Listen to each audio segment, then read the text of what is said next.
Deerhound by Jill Murphy. Read by Bernard Cribbins. Deerhound details.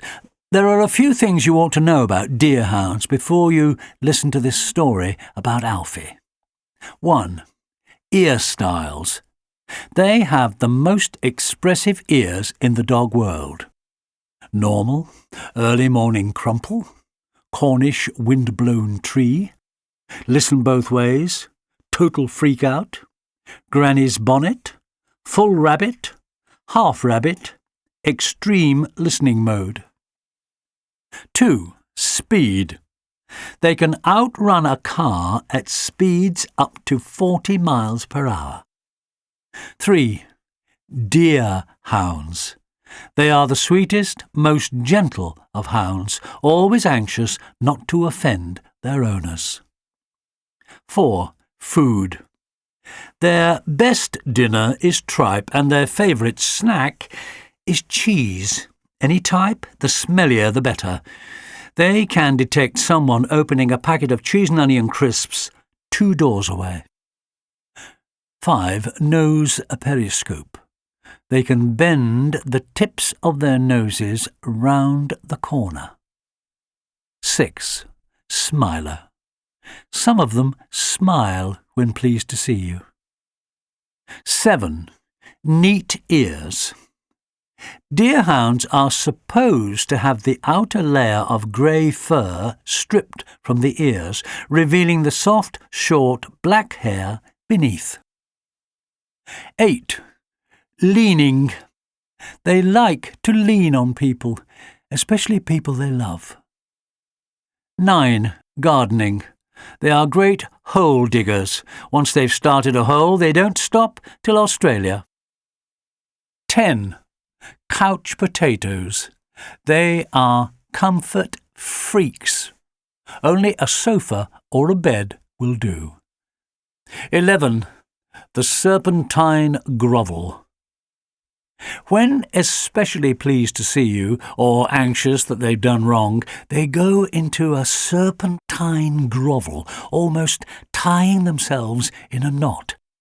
They sometimes twist their head so far towards their tail that they overbalance and fall over.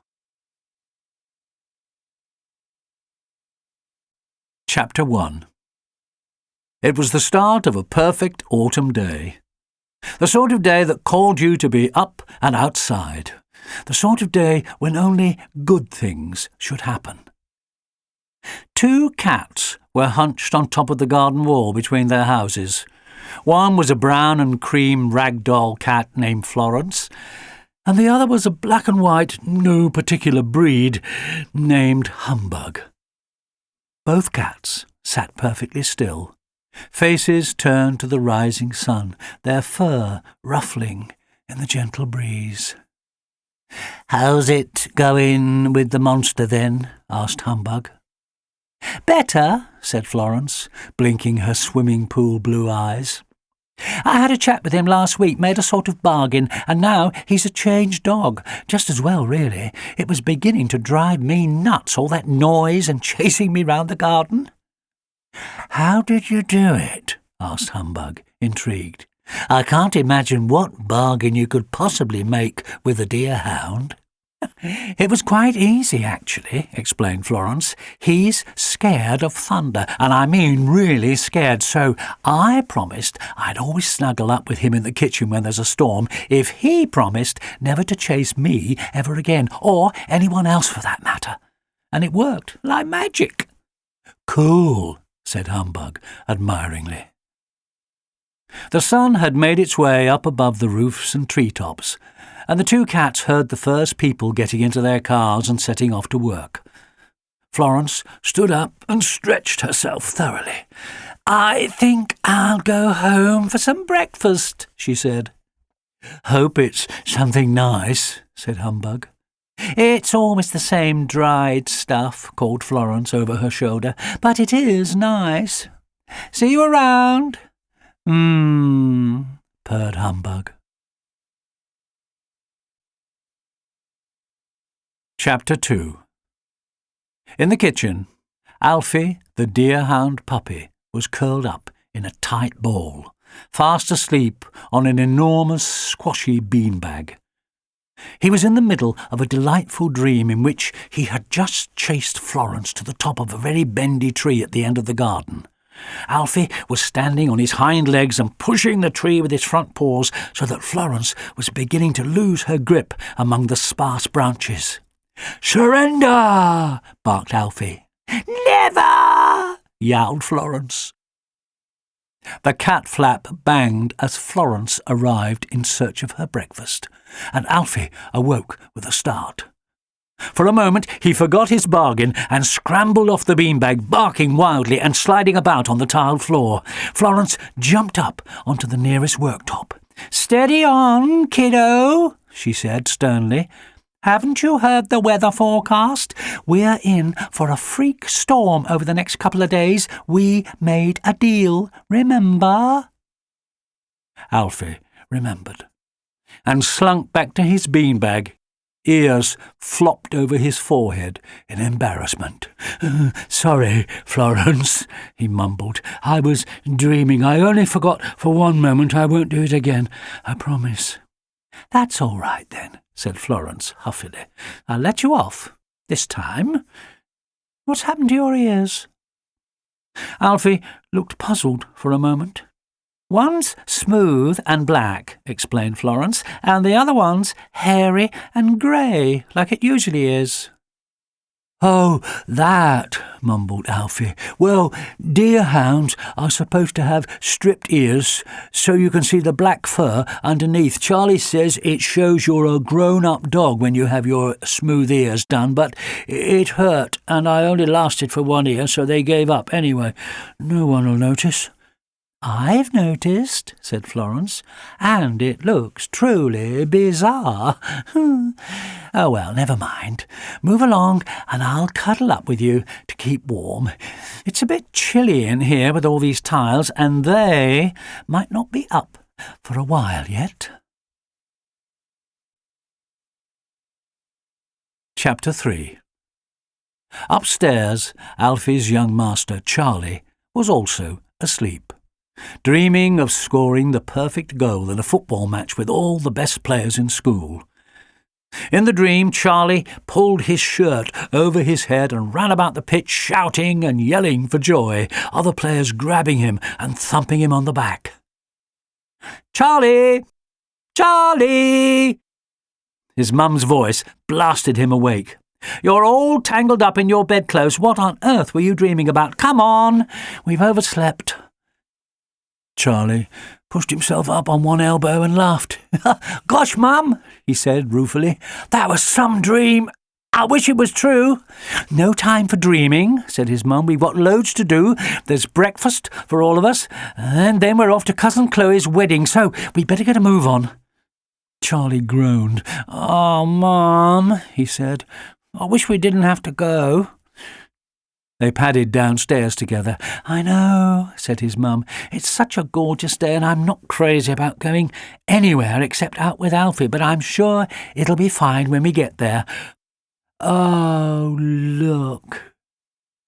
They had opened the kitchen door, revealing Alfie and Florence curled up together on the beanbag, looking like a picture on a greetings card.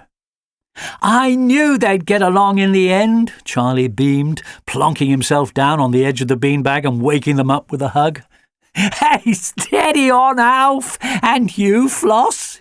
He laughed as Alfie started madly licking his young master's face, while Florence leapt into Charlie's arms and was headbutting him under the chin. Chapter 4. "Are you sure Alfie's going to be all right with this lady you found?" asked Charlie, through a mouthful of toast. "Absolutely," said his mum reassuringly. "She's called Jenny. I rang her advert in the local paper, and she sounded so nice. I even went to have a look at the setup just to make sure. She's been looking after other people's dogs for years. She's got a dear little house with a walled garden and 2 huge sofas for the dogs to sleep on. Oh, and there's a huge field in a nearby farm with a high hedge and a big gate to keep the dogs safe when they're out walking. So, you see, it's perfect. It'll be like a holiday for our dear Deerhound. In fact, she'll be here in 10 minutes, so we'd better get a move on." "How come there's a farm?" asked Charlie. "There aren't usually any farms in a city." "It's on the outskirts of the city," explained his mum, "where the houses meet the countryside, next to Hawkland Heath. We used to go there sometimes when you were little." The doorbell rang. "That'll be her," said Charlie's mum. "Run and let her in. I'll keep Alfie in here so he doesn't knock her flying." Jenny was nice and brilliant with Alfie. Everyone chased each other around the garden, and Alfie was thrilled to find that their visitor had a pocket full of his favourite dog biscuits. He wasn't so thrilled when she put him on a lead and set off with him down the path to the van. He splayed out his paws like a donkey and turned his head back towards Charlie, yelping and barking like a demented sea lion. "Perhaps you both ought to come out to the van," suggested Jenny. "He'll follow along if he thinks you're coming too." Charlie and his mum hurried down the path, lugging Alfie's beanbag between them. They opened the van door and laid the beanbag inside. "Come on, Alf," coaxed Charlie, perching on the back step of the van and patting the beanbag. "In you hop." Unable to resist a comfy bed, especially his own, Alfie sprang nimbly over Charlie's knees into the van and curled up on the beanbag. Quick as a flash, Charlie jumped up and Jenny slammed the door. Heart-rending howls and yelps started up immediately. "Don't worry," Jenny shouted, trying to make herself heard above the noise. "He'll be fine once we get back to my place. They always are." "Let me out," barked Alfie. "Please, let me out. I'm sorry I chased the cat. I'm sorry I stole the sandwiches." "Oh, Mum," said Charlie, anxiously as Jenny got into the driver's seat. "He really doesn't want to go." Jenny laughed. "Stop worrying," she said, soothingly. "He'll have a brilliant time." "No, I won't!" Alfie was barking himself hoarse. "I'm sorry I ate your mum's handbag. I'm sorry I dug up all the flowers last week. I'll never do it again. Please let me out. Please don't send me away. Please." Charlie and his mum held on to each other as they watched the van drive off. They could still hear the desperate howling 2 streets away. "I didn't know he'd make such a fuss," said Charlie. "He's so upset." "Not as upset as Florence," said Charlie's mum, laughing. "Look!" Florence was strutting indignantly around the kitchen, looking for the beanbag. Charlie's mum closed the front door and shooed Charlie upstairs. "He'll only be there for 1 night," she said, trying to sound cheerful. "And it's like dog heaven at Jenny's cottage. He won't want to come home. Now then, best outfits on or we'll miss our train and be late for this wedding."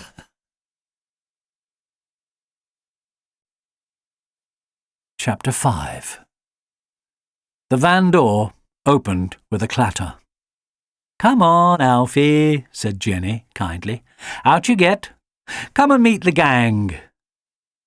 Alfie stayed on his beanbag. Ears flopped over his eyes, one paw over his nose, pretending that he wasn't really there. Jenny leaned in and pulled him out firmly. Alfie looked around miserably. They were in the driveway of a small house with very high gates securely closed behind them and an equally high fence enclosing the paved front garden. Jenny led Alfie into the house.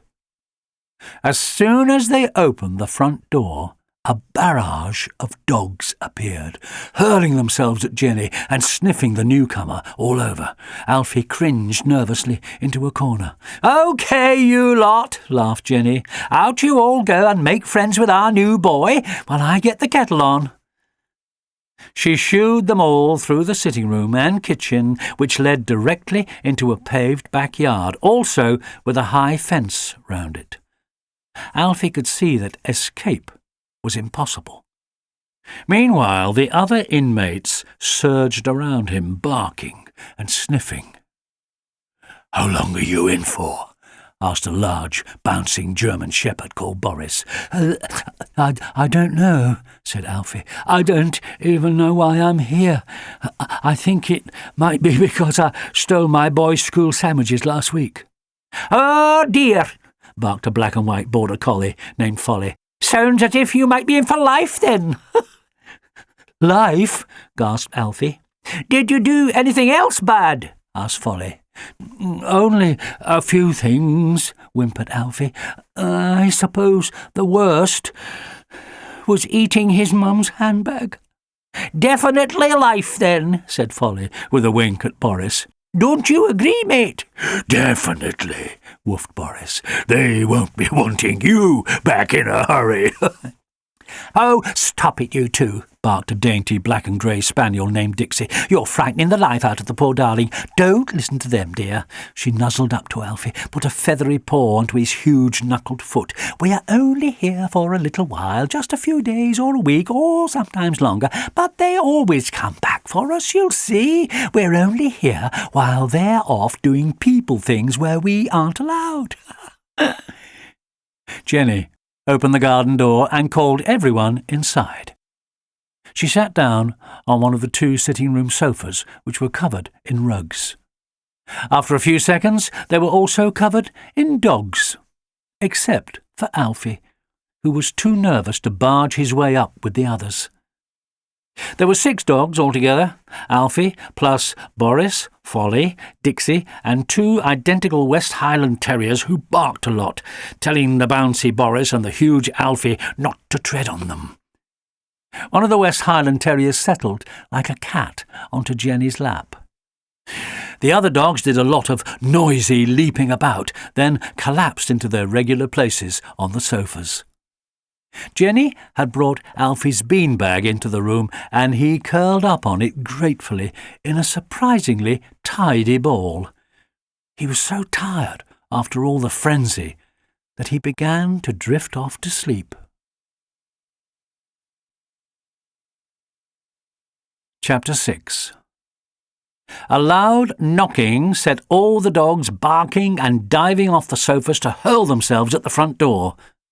They went mad with delight when they saw it was Jenny's friend Rita, who always came with them for walks. Alfie's ears sprang into the full rabbit as he woke with a start. "Come in here, Rita," Jenny was saying. "We've got a baby deerhound come to stay. He's a bit nervy." Alfie looked up mournfully from his beanbag.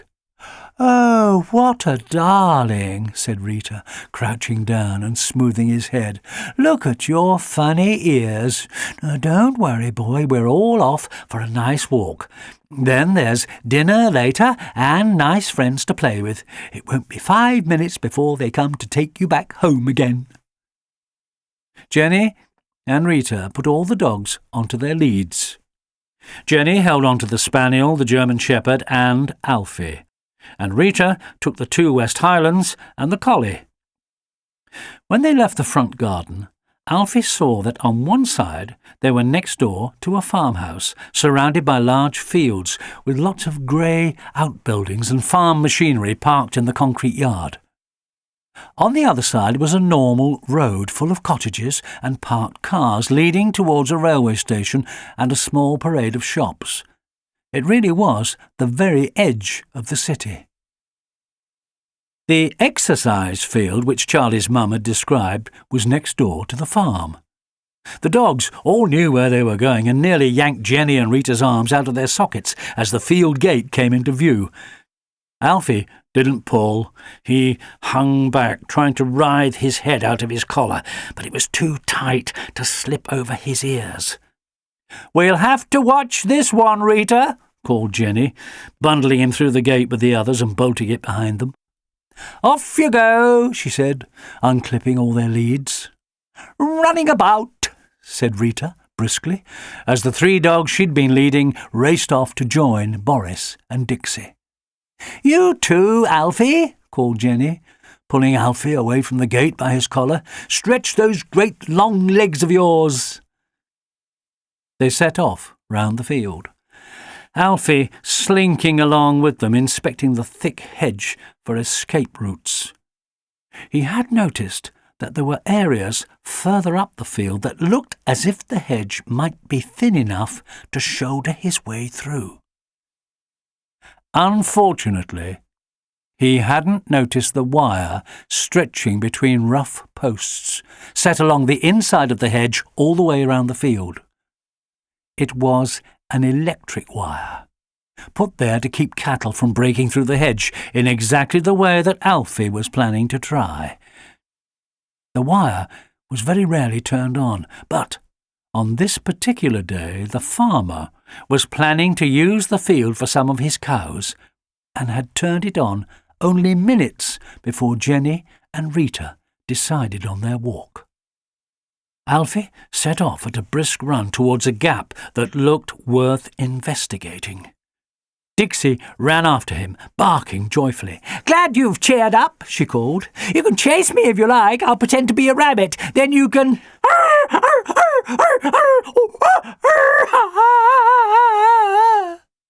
Piercing yelps of pain burst from Alfie as his wet nose touched the wire. He couldn't believe it. The fence had bitten him. He zigzagged in a frenzy from right to left, barking and yelping. Jenny and Rita were calling his name, trying to calm him down, but Alfie knew that he had to escape, and the only way out was the way they had come in.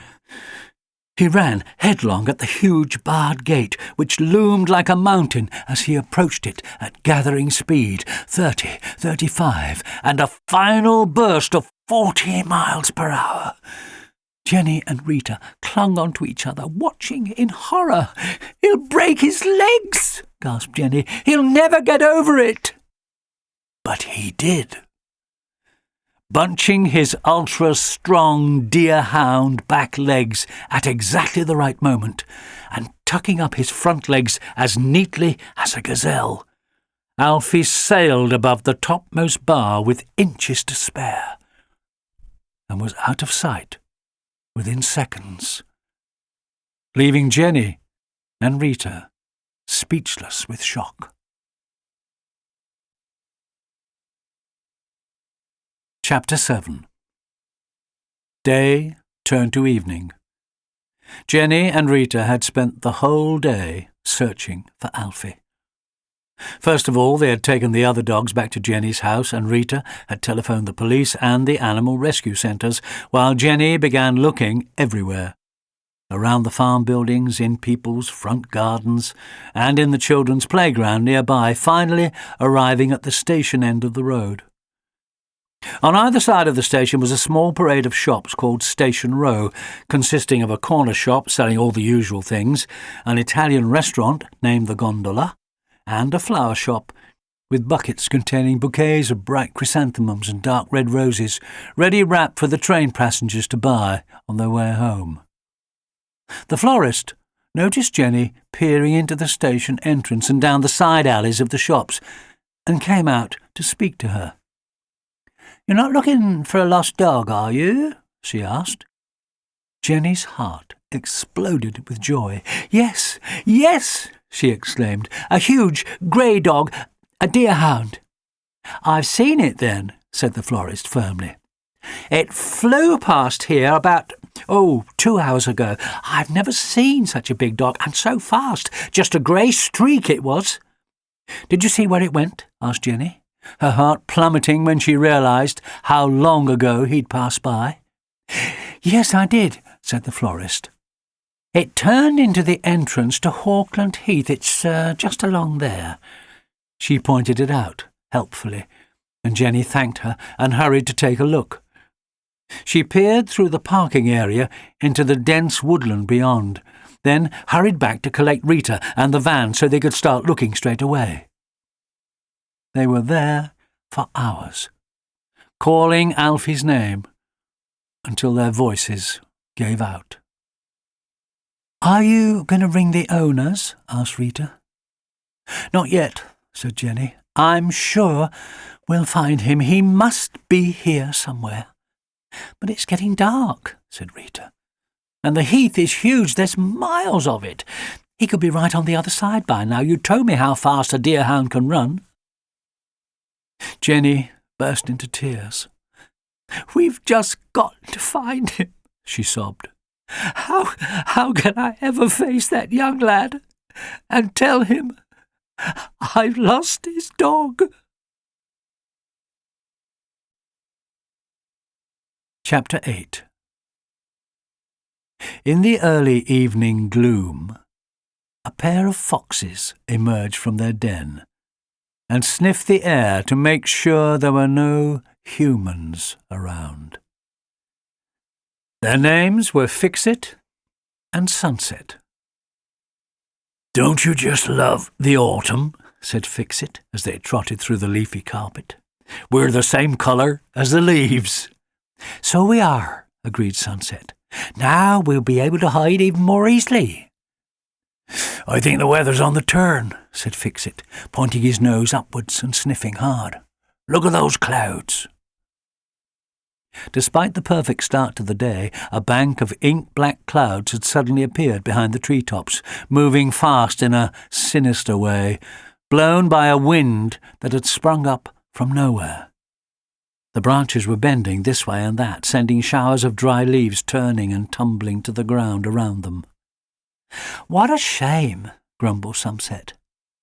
"I was looking forward to a nice warm evening out hunting, and now we're going to get soaked." "Not if we hurry," said Fix-It. "It'll be dark in 5 minutes. Let's go and check out that parade of shops that backs onto the heath. The people at the gondola often forget to put the lid down on their bins, and there might be enough leftovers for us to grab a quick takeaway and get home before the rain sets in." "Good idea, sweetheart," said Sunset fondly. "They don't call you Fix-It for nothing. Race you there." There was one small van in the car park, and Jenny and Rita were just climbing into it when the two foxes arrived. "Freeze," said Fix-It. He and Sunset stood motionless in the bushes as the two exhausted women got into the van. Jenny sat down sideways in the driver's seat with the door open, blowing her nose. She stood up one last time and leaned on top of the van.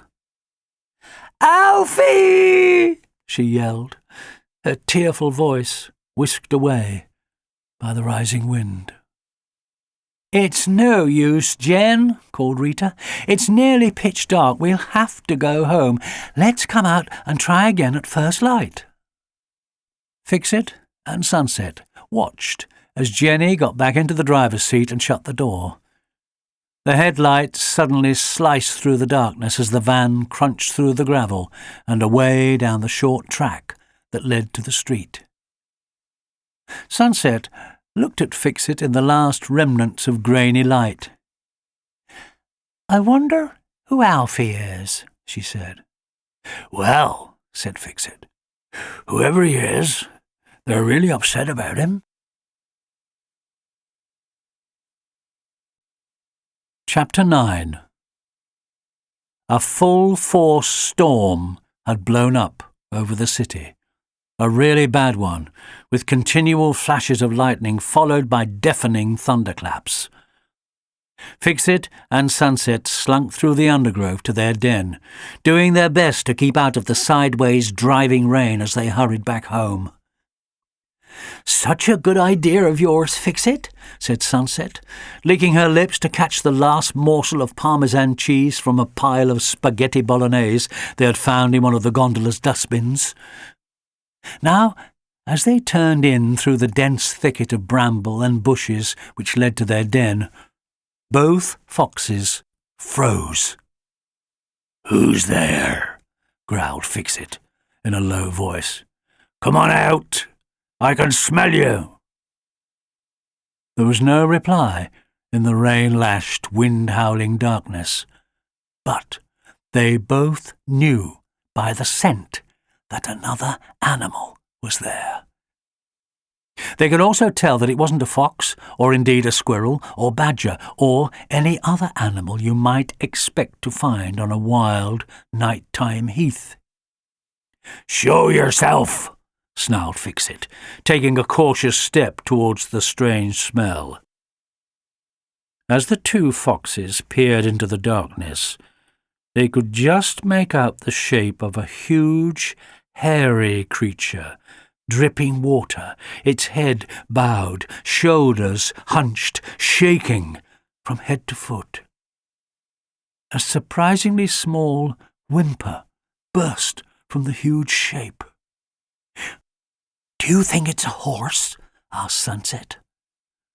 "Doesn't smell like a horse," said Fix-It, moving right up to the shape and sniffing hard. "Anyway, it's too small for a horse. It smells like a dog, but it's too big." "Why don't you ask it what it is?" suggested Sunset, backing away so that Fix-It was between herself and the enormous, quaking thing. Fix-It relaxed. He could tell by the trembling and whimpering, and by the smell emanating from the huge thing, that it was terrified and would not attack them. "Come on now," he said, trying to sound firm but kind. "Pull yourself together and tell us what's happened."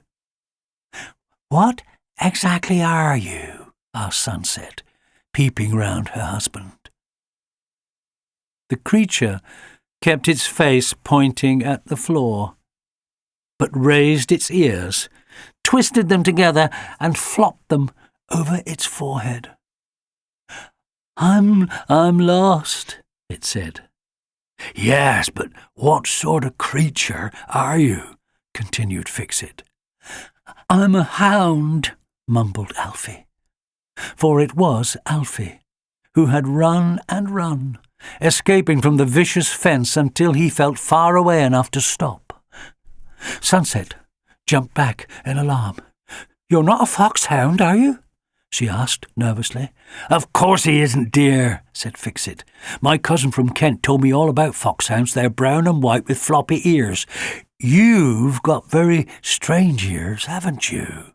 he continued, looking at Alfie's ears, which were now raised and folded neatly on top of his head, like a pair of tea towels. Sorry," said Alfie, his teeth still chattering with fright. "I can't help it. My ears just do their own thing." "Well," said Fix-It briskly, preparing to enter the thicket. "Nice to meet you. Hope you find your way home." There was a brilliant flash of lightning, lengthy enough for the two foxes to get a really good look at the pathetic, drenched bundle of misery hunched outside their front door. An ear-splitting crack of thunder made them all jump out of their skins. Alfie shuffled close to Sunset and leaned on her so hard that she almost fell over. "Steady on now," said Fix-It. "It's only thunder, it won't hurt you. Off you go. Your people will be wondering where you are." "No, they won't," sobbed Alfie. "They won't know where I am. My boy and his mum sent me away and left me with a lady I don't know. She took me to a field and the fence bit me. It was horrible. It bit me on the nose and it went on and on hurting. I had to get away, and then the lights went out and the sky exploded, and now I don't know what to do. Please don't leave me on my own. Please." Fix-It looked at Sunset and rolled his eyes. "We would invite you in," he said gently, "but you're too big to get inside. You'll just have to bed down here. Look, there's quite a dry bit if you can get in deeper under this bush. We'll be nearby in our den, and the storm will be over by the morning. See that dark bit just along there? That's our front entrance, so we won't be far away. We can work out how to get you home first thing in the morning." "Thank you," whispered Alfie, still trying to cuddle up to Sunset, who was much smaller than he was. "Come along then, dear," said Fixit to Sunset. "We're all soaked through." "I can't move," said Sunset. "The great big lump is sitting on my tail." "Sorry," said Alfie, not moving. He closed his eyes tightly again, hoping it was all a bad dream. "Now look here, old chap," said Fixit sternly. "You're going to have to pull yourself together. Up you get. That's it. Back in, under the nice dry bush. That's right. And we'll sort it all out in the morning." Alfie crouched as low as he could and backed into the space the foxes had shown him. "You will come back in the morning," he whimpered. "You won't just leave me here." "Oh, for goodness sake!" exclaimed Fixit. "Our home is right next to you. You can see the entrance from here. You ought to be ashamed of yourself, a great big hound like you behaving like a puppy." "But I am a puppy," explained Alfie. "I'm just big. It's not my fault I'm big. I wish I wasn't. I wish I was home with my boy. He lets me sleep on his bed sometimes. I'll be so nice to our cat if I ever get home again." He began to yelp and howl at the same time, making a noise rather like a sea lion at feeding time. "Stop it! Stop it at once!" ordered Fixit, "or you'll have to move on from here. It's not the storm you have to worry about, my lad, it's humans. There are lampers out on this heath at night out to shoot us foxes." Sorry," said Alfie, taking a deep breath and forcing himself to calm down. You will come and get me in the morning?" "Don't start that again," said Fixit, ushering Sunset towards the den entrance. "I've told you already. We'll be back at first light. Now stop your noise and go to sleep. Good night."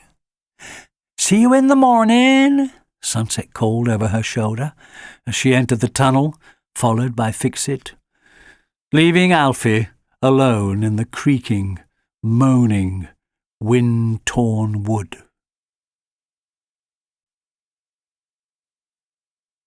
Chapter 10.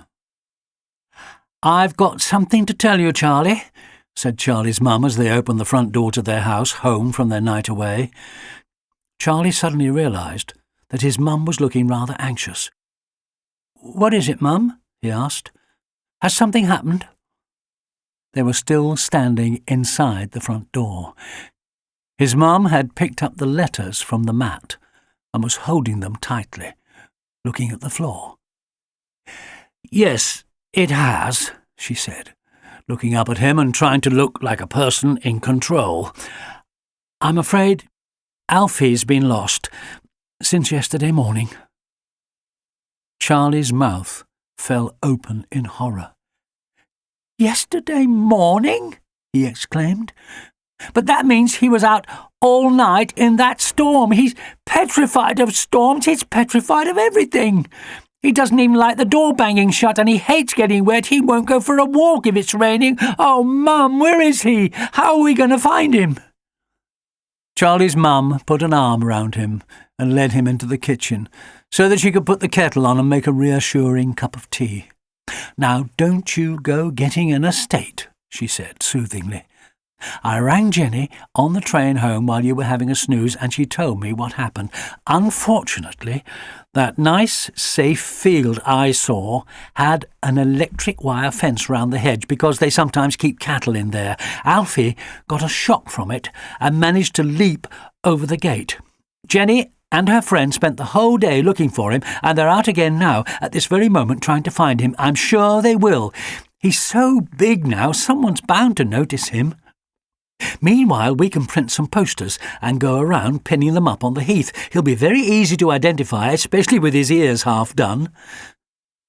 The cat flap banged, and Florence barged through, meowing and twining herself round Charlie's ankles.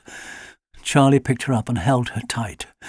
"At least we've still got you," he said. "Don't you go running off anywhere." "Of course not," purred Florence, snuggling down in Charlie's arms.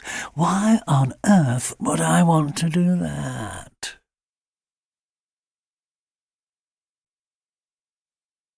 Chapter 11.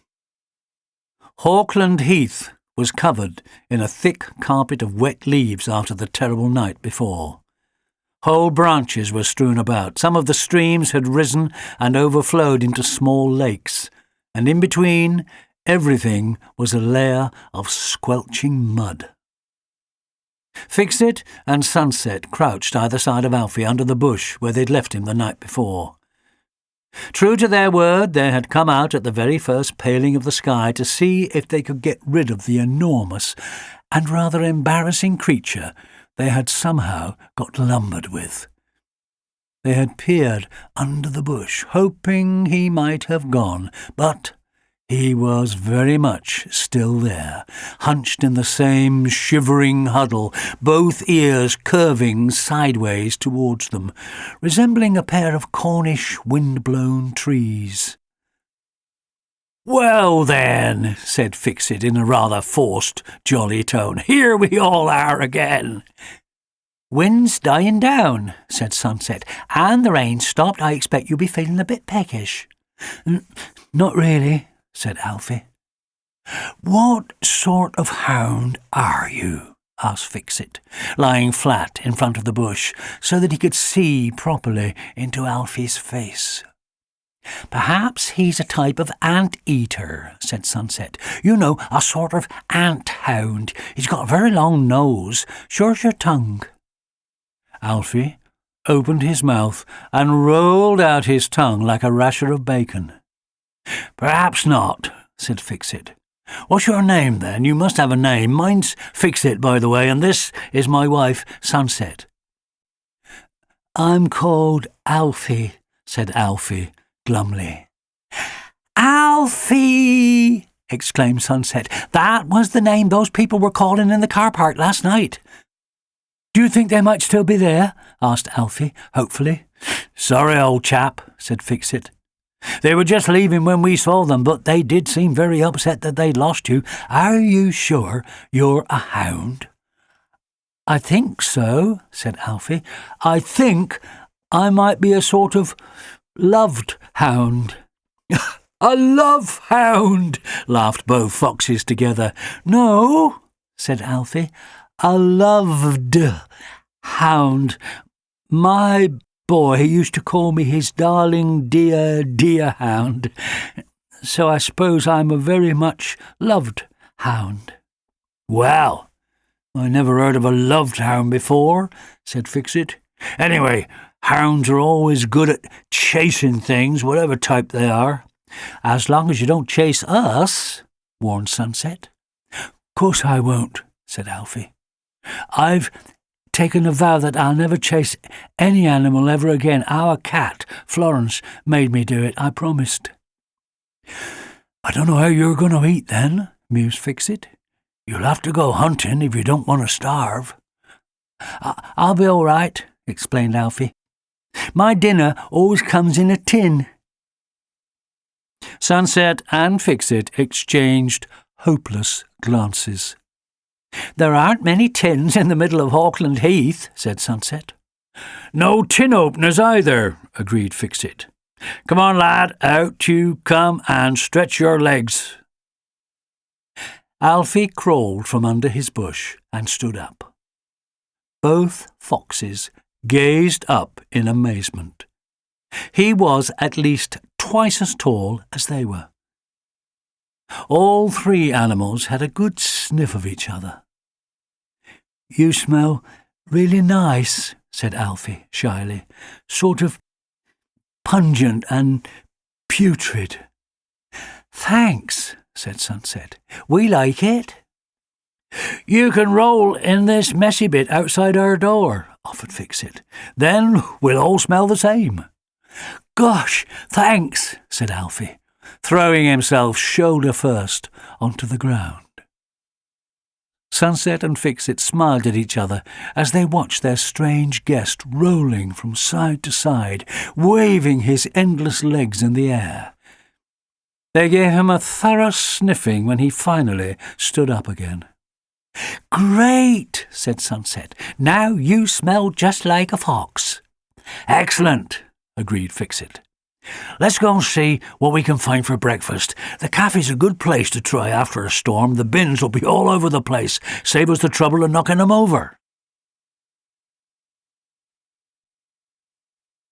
Chapter 12. The scene at the cafe was better than they could have hoped for. All three of the bins had been blown onto their sides, spilling out drenched sandwich crusts, half-eaten burgers and waterlogged chips. Alfie was thrilled to find a whole cheese and ham sandwich and half a cheese scone. "This is great," he woofed happily, his spirits lifting for the first time since the horror of the fence. "There's a whole load of sausages in this one," called Sunset gleefully, half hidden inside the bin. Suddenly there was a series of short, sharp yaps from Fix-It. "Quick, out! Someone's coming!" he warned. They were through the open gate and into the undergrowth just as car headlights swept like prison searchlights across the strewn litter and upturned tables. The morning was so gloomy that the car needed lights to make its way across the tree-lined Heath Road. The car stopped, and the cafe owners, Ken and Rosemary, climbed out. "Oh, what a mess," said Ken. "We'd better get stuck in before any customers arrive." "I shouldn't think there'll be many customers today," laughed Rosemary. "You'd have to be mad to go for a walk on the heath after a night like that. Oh, look! There are people coming up the track. I'd better go and open up in case they're needing a cup of tea." The customers were Charlie and his mum, who had teamed up with Rita and Jenny. True to their word, Jenny and Rita had been up with the watery sun, calling Alfie's name against the dawn chorus and dying wind in the creaking, clattering branches. Charlie and his mum had arrived to join them, armed with bundles of posters showing Alfie brushed and smart, sitting on a sofa, looking rather elegant. Charlie was wearing his trainers with lights in the heels to brighten the gloomy morning, and also, as he explained to Rita and Jenny, so that Alfie could see them if he was in the bushes somewhere. They had worked steadily for an hour, tacking posters to trees, calling Alfie's name before deciding to check out the little cafe in the very centre of the heath. "I hope it's open," said Charlie's mum. It's only 9:30 and they might not be open at all after such a dreadful storm." "Yes, they are, Mum," said Charlie. "I can see them through the trees, look." Ken and Rosemary were only too happy to put up a poster, and promised to keep an eye out for the missing deerhound. They were so kind and friendly that the band of Alfie hunters decided to stop for breakfast.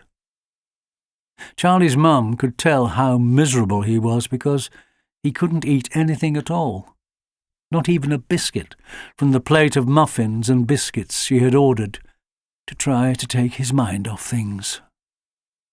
"No thanks," he said politely, as Jenny tried to tempt him with a chocolate chip cookie.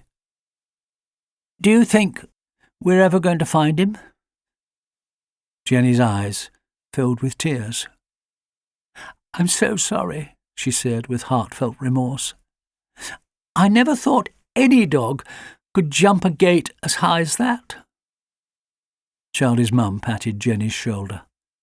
"Come on," she said. "It's no one's fault. Let's keep looking before it starts raining again. He's got to be here somewhere." Chapter 13. At that precise moment, Alfie was half a mile away, back under his bush, wishing that he hadn't dropped the cheese scone when they had made their quick exit from the cafe. Fix-It and Sunset had gone into their den for a morning snooze. "What on earth are we going to do with him, dear?" asked Sunset, resting her head on Fix-It's neck. "He'll starve if he won't hunt." "Don't ask me," replied Fix-It. "He's a liability, what with all the noise he makes and the size of him. I suppose we could take him to the gondola later on, or perhaps we could share our dinner with him if we have a good night's hunting." "You're so generous," said Sunset admiringly. "Not really," said Fix-It, "but we're sort of stuck with him at the moment, and we can't let the poor thing go hungry." Under his bush, Alfie had fallen asleep. The morning passed by, and in his dreams he heard Charlie calling his name. "Alfie! Alfie! Here, boy, here!" It was so real that he woke with a start, ears doing the full rabbit. He changed ear position to Cornish wind-blown tree, first to the left, then to the right. But there was no sound except the rustling leaves, which descended in drifts from the trees above him. "Must have been a dream," he thought sadly, and drifted back to sleep. Only a few bushes away, Charlie had been calling as loudly as he could. "Alfie! Alfie! Here, boy, here!" Over and over. "That's enough, darling," said his mum. "You'll lose your voice in a minute. We'll put up some more posters in the shops by the station and in that nice Italian restaurant, and then we ought to head off home for a while and have a bit of a rest. We can come back tomorrow and search over the other side of the wooded area while you're at school." "Oh, Mum," said Charlie, "I can't go to school when Alfie's still lost." "Sorry, love," said Charlie's mum. "You can't miss school, whatever the reason. Anyway, we'll have to get home now, or you'll never get up in the morning." "I'll keep looking until it gets dark," said Jenny. "Me too," said Rita. "OK, then," said Charlie's mum. "Let's meet up tomorrow. Ring me if you find him." "Of course," said Jenny, trying to sound optimistic, though her heart was in her muddy Wellington boots. Chapter 14. "What are we going to do with him?" asked Sunset, snuggled up next to Fix-It in the earthy darkness of their den. "Well, he can't stay outside our door much longer," said Fix-It grumpily. "That's for sure." "Perhaps we could dig an extra-large den next to ours and sort of adopt him," suggested Sunset. "He's so helpless." "I don't think so, dear," said Fix-It fondly.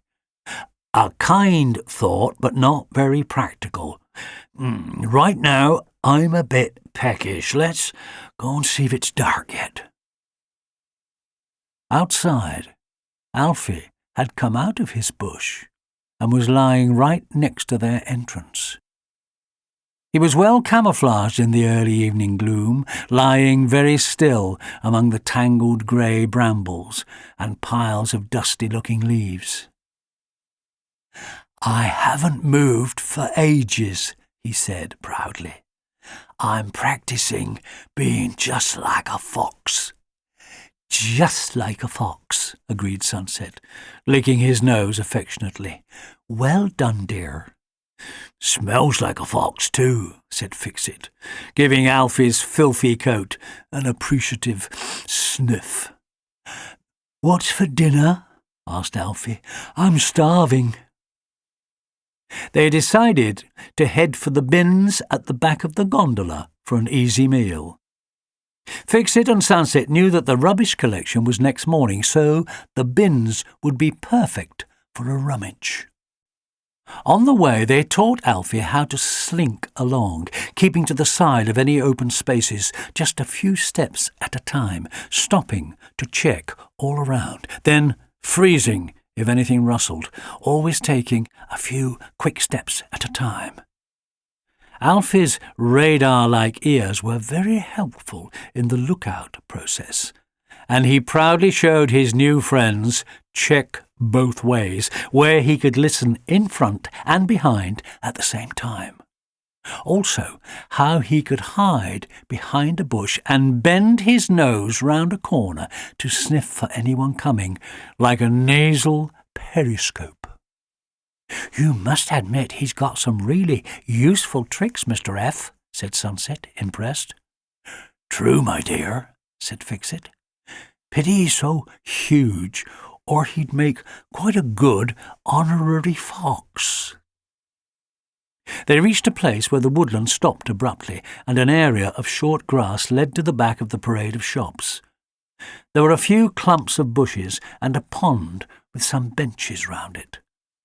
A tarmac path led from an alley between the restaurant and the flower shop across the grass to some houses on the other side, and you could see the bridge across the railway track leading to the far station platform.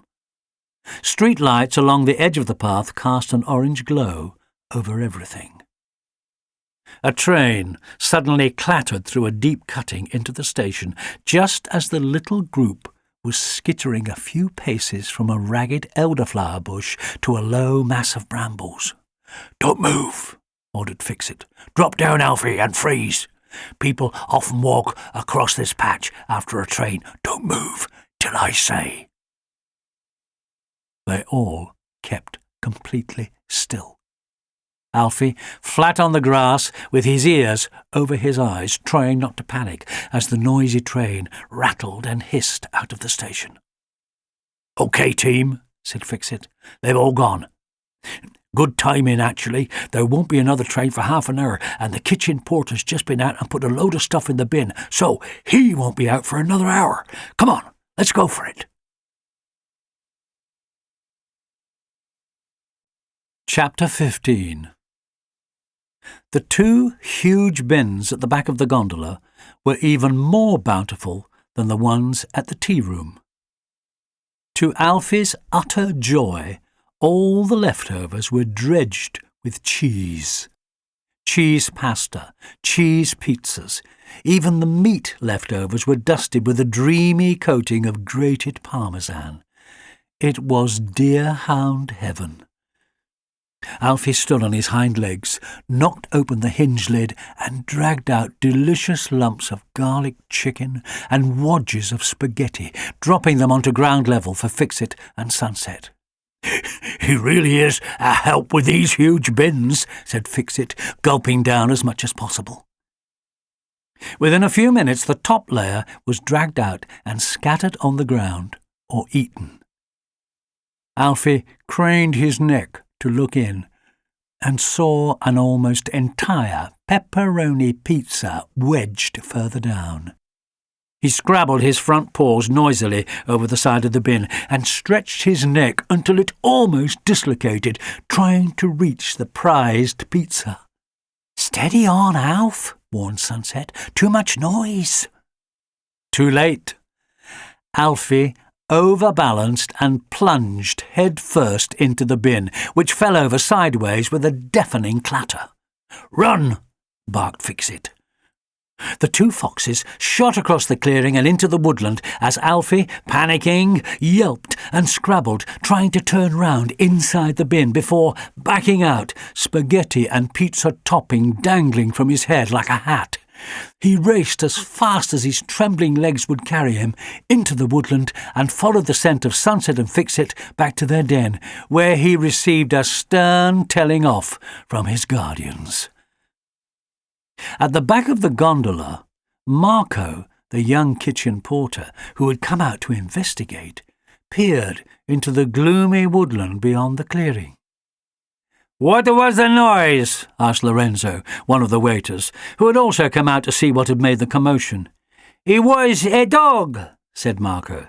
"I caught a glimpse of it as he ran into the woods, a huge, grey dog, just like the one on the poster." Chapter 16. When something awful has happened, one of the worst moments is waking from a deep, exhausted sleep, having forgotten just for a brief instant whatever it was that has ruined everything. When morning and the awful moment came, Charlie crawled out of bed and came downstairs, sniffing and knuckling his eyes, trying really hard not to cry. His mum took one look at him and changed her mind about sending him to school. After breakfast, Charlie's mum found him in the front garden, hanging over the gate, staring down the road. "What are you doing?" she asked. I'm sending out thought waves, said Charlie, still staring into the distance, not turning to look at his mum. They're magic thought waves, a bit like radio waves, so he'll know we're still looking. We'll find him, Mum. I don't know how, but we will find him, I know it. Charlie's mum felt her eyes fill with tears. Oh, darling, she said, standing close behind him and wrapping him in her arms. You know, there is a tiny chance that we won't be able to find him. You mustn't say that, Mum, said Charlie, trying to stop his voice from trembling. You mustn't even think it, or the thought waves won't work. At that very moment, the telephone began to ring, and they rushed inside to answer it. This is Lorenzo Bertoli, said a voice with an Italian accent. I'm phoning about the lost dog. Is this the right number? Yes, said Charlie's mum. We think we saw your dog last night, said Lorenzo. Round the back of our restaurant, the gondola, by the station. You came and put up a poster yesterday. How fantastic, said Charlie's mum, her heart dancing with hope. Did you catch him? I'm afraid not, said Lorenzo. But he had a very good meal from our bin, so at least he's not going hungry. He'll probably be back again tonight. Perhaps you'd like to come and keep watch. You bet we will, said Charlie's mum. Thank you so much for ringing. You see, Mum, said Charlie, dancing round the kitchen, the thought waves are working already. They certainly seem to be, said Charlie's mum. We can spend the afternoon putting up more posters. Then we can have spaghetti bolognese at the restaurant and spend the rest of the evening lurking by the bins. That first evening in the restaurant was so very full of hope. Everyone had spent the day doing positive things. Jenny and Rita had put up posters and called for Alfie all around one side of the heath, while Charlie and his mum did the other side and checked the little cafe to see if anyone had noticed anything, which they hadn't. Then they all met at the gondola in the early evening for a well-deserved meal. It was the first time that Charlie had felt hungry since Alfie had been lost. I just know he's going to turn up tonight, he announced happily, hoovering in loops of spaghetti bolognese. He's so clever, he even knew where to get some cheese. Trust a deerhound to find the best restaurant in town for his dinner. Chapter 17. Back at the fox's den, the strange trio was getting ready for their night's hunting. Can't we just go back to that nice place with the cheesy bins? Asked Alfie. There's sure to be some good stuff there. Not tonight, said Fix-It. The dustmen always collect on a Monday. Any leftovers will be right to the bottom of the bin, and we can't risk you falling in after yesterday's disaster. Anyway, they'll be on the lookout tonight, so we'll have to give it a miss for a few days. But I'm not allowed to, chase anything, explained Alfie desperately. I promised on my honour, and I might forget myself when I go home again. Supposing I got so used to hunting that I'd chase Florence. Supposing I ate Florence. Charlie would be so upset. So would Florence. No one's expecting you to eat a cat, for goodness sake, said Sunset, exasperated. Only a rabbit. There's loads of rabbits. I can't hunt rabbits either, said Alfie, shocked. The girl next door's got a rabbit called Blanche. I might get so used to hunting rabbits that I'd jump over the fence and eat Blanche, and then everyone will go mad. Well, you'll be lucky to find any leftovers tonight, said Fix-It. There's nothing on bin day, so it's hunt or go hungry. I'll just stay here under my bush then, if you don't mind, said Alfie. Suit yourself, said Sunset. See you later. At the back of the gondola, hidden behind the bins and crates, Rita and Jenny, Charlie and his mum sat perfectly still, eyes trained on the bushes and woodland, willing Alfie to appear like a grey ghost and make his way across the soft, orange-lit grass. Trains rattled in and out of the station. People walked down the pathway between the shops and the houses. A hedgehog came from beneath a bush and snuffled about in the half-light. But there was no other sign of animal life. Marco brought out the final bag of rubbish to put in the bin. The last train rattled into the station, and the platform lights went out. Disappointment settled on the shoulders of the band of searchers like a damp overcoat as they wished each other good night. "I really thought he'd come," said Charlie, bursting into tears as he and his mum climbed wearily into their car.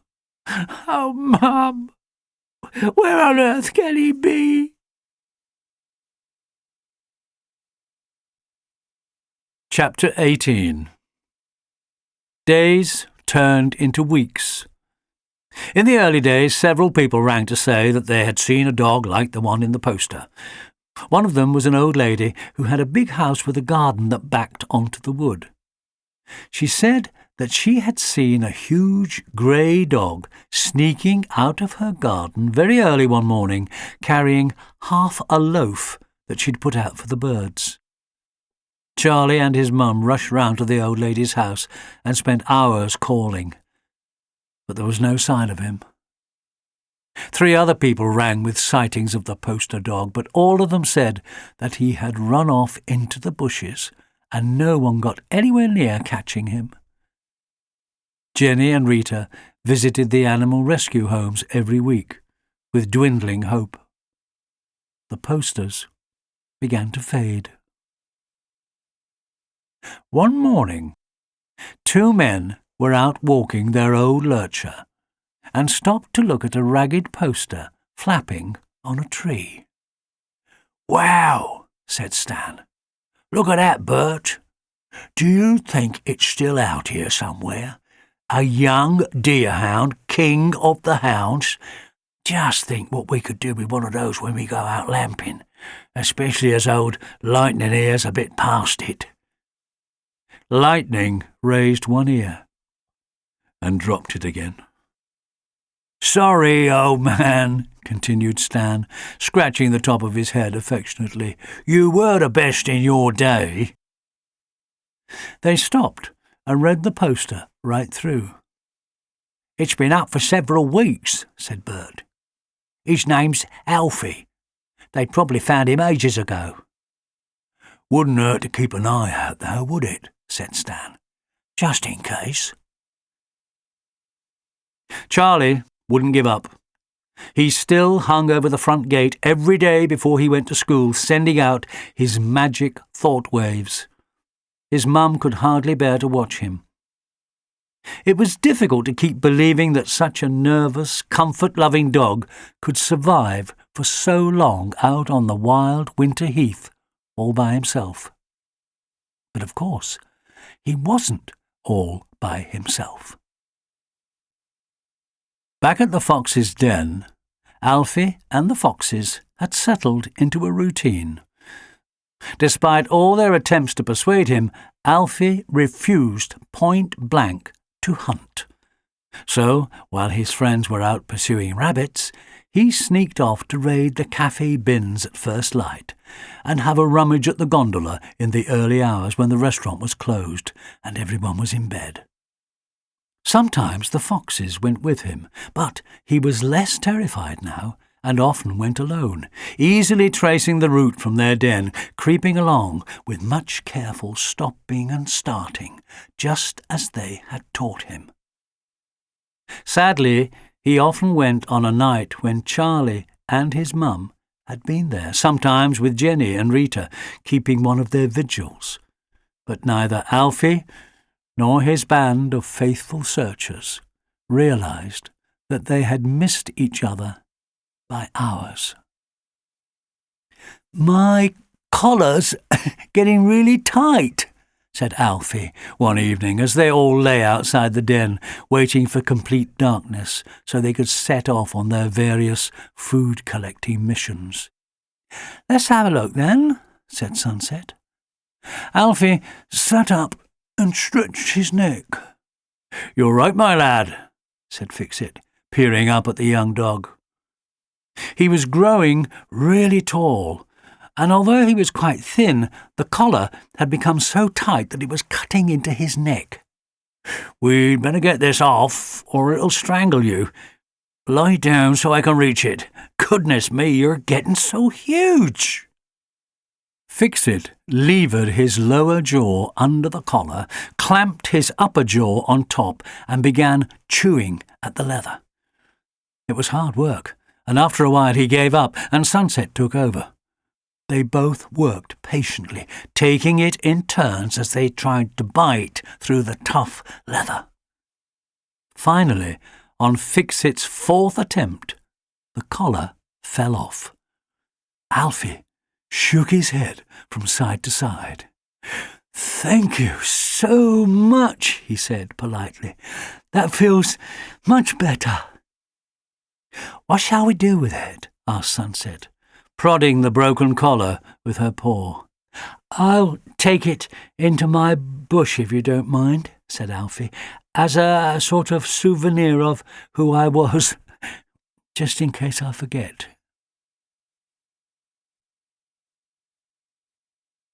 Chapter 19. Weeks turned into months. All the leaves came off the trees in the late autumn gales. Alfie hated the storms and cowered under his bush, trying to remember the beanbag in the kitchen, with Florence snuggled up next to him, and best of all, Charlie sneaking him onto his own bed for the night, and stroking his ears and singing to him. It all seemed so long ago and far away, and now the cafe was closing for the winter. The only place with food would be the gondola's bins, which were sometimes too well closed to get them open without making a lot of noise, so Alfie often went hungry. One morning, Fix-It and Sunset came and prodded Alfie awake, which was unusual, as the foxes usually slept during the day, especially in the early morning. "What's up?" asked Alfie.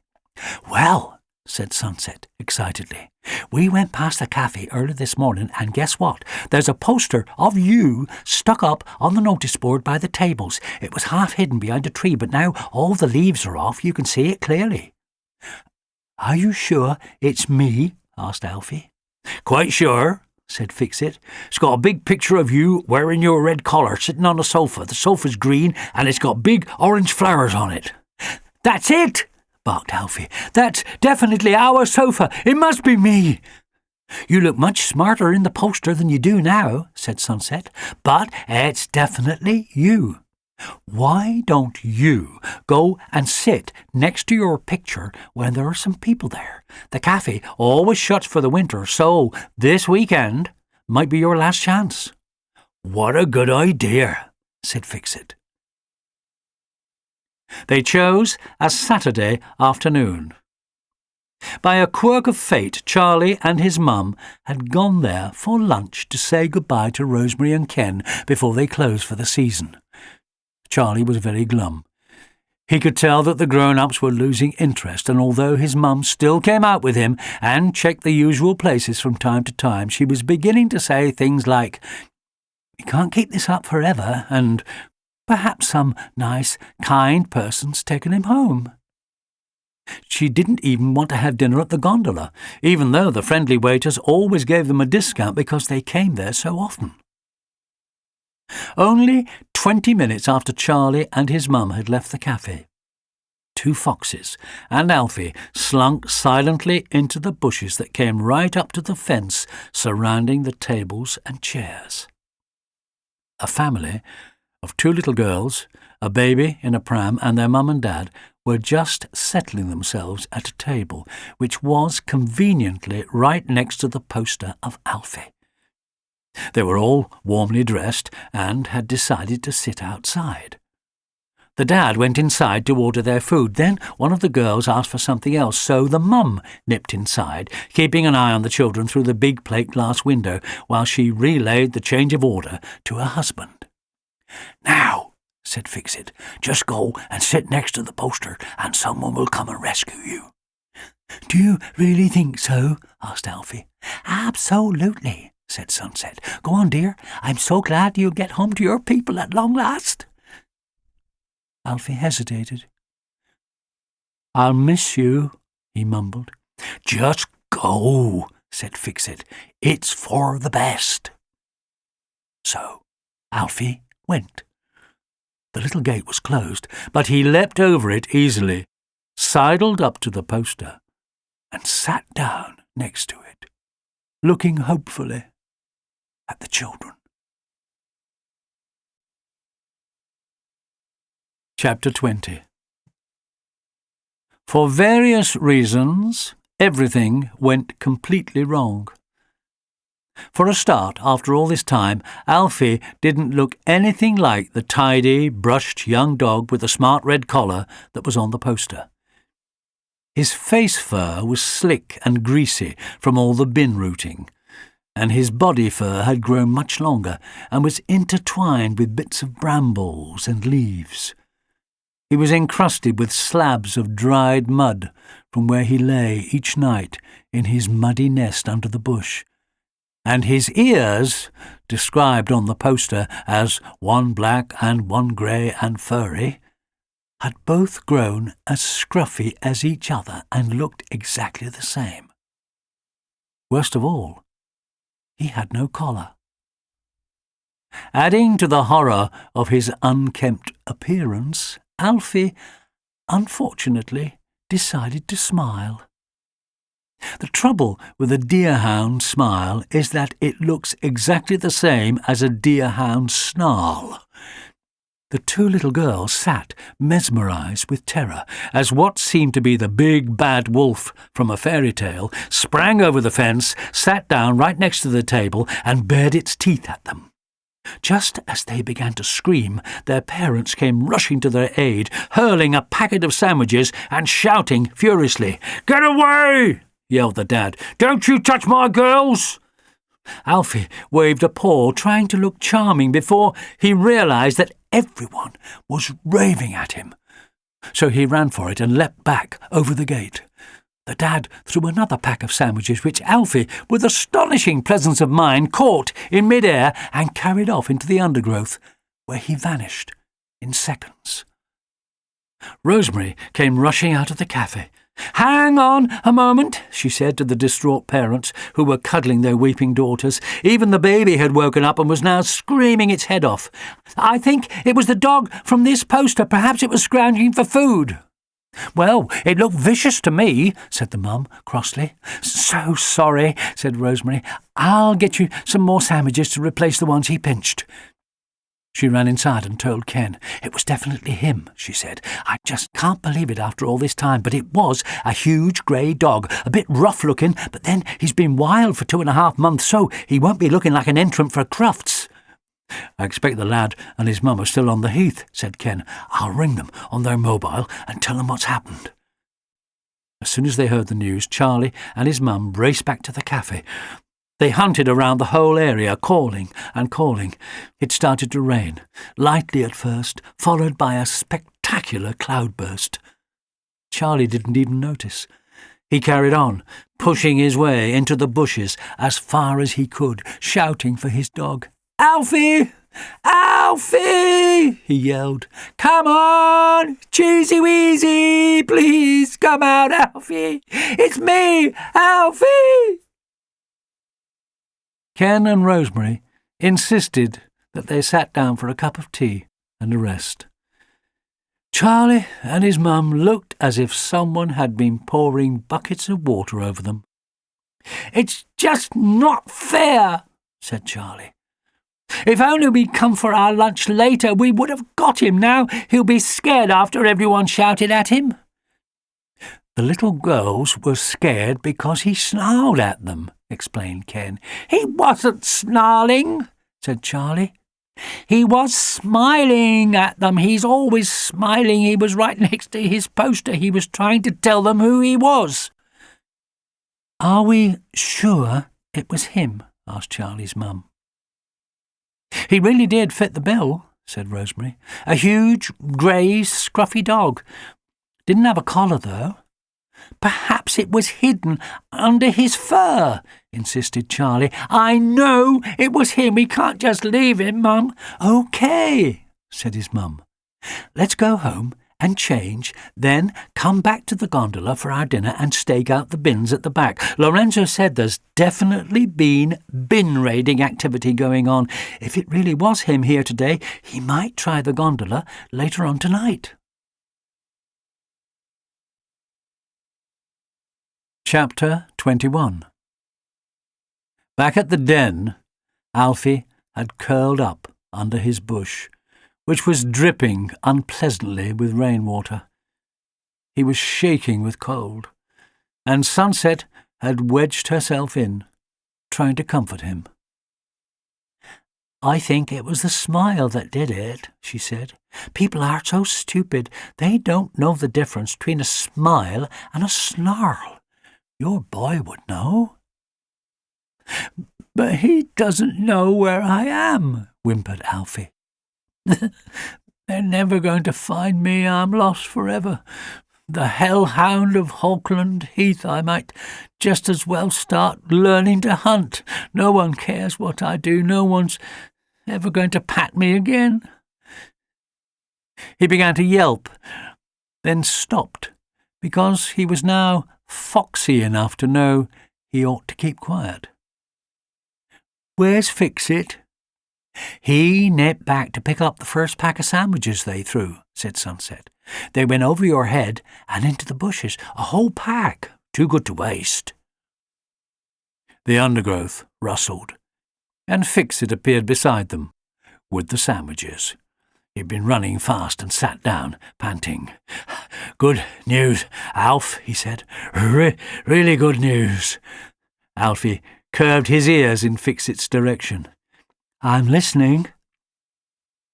When Fix-It had sneaked back to retrieve the sandwiches from a dense tangle of brambles, Charlie and his mum had emerged from the cafe and stopped to say goodbye to Ken and Rosemary. Fix-It had stayed utterly still and waited, and while he waited, he overheard their conversation. "It must have been your Alfie at the gondola," Ken was saying. "There can't be two deerhounds lost on the heath. Good luck tonight. I really hope you manage to catch him." "It's worth a try," said Charlie's mum. "What time are you going?" asked Rosemary.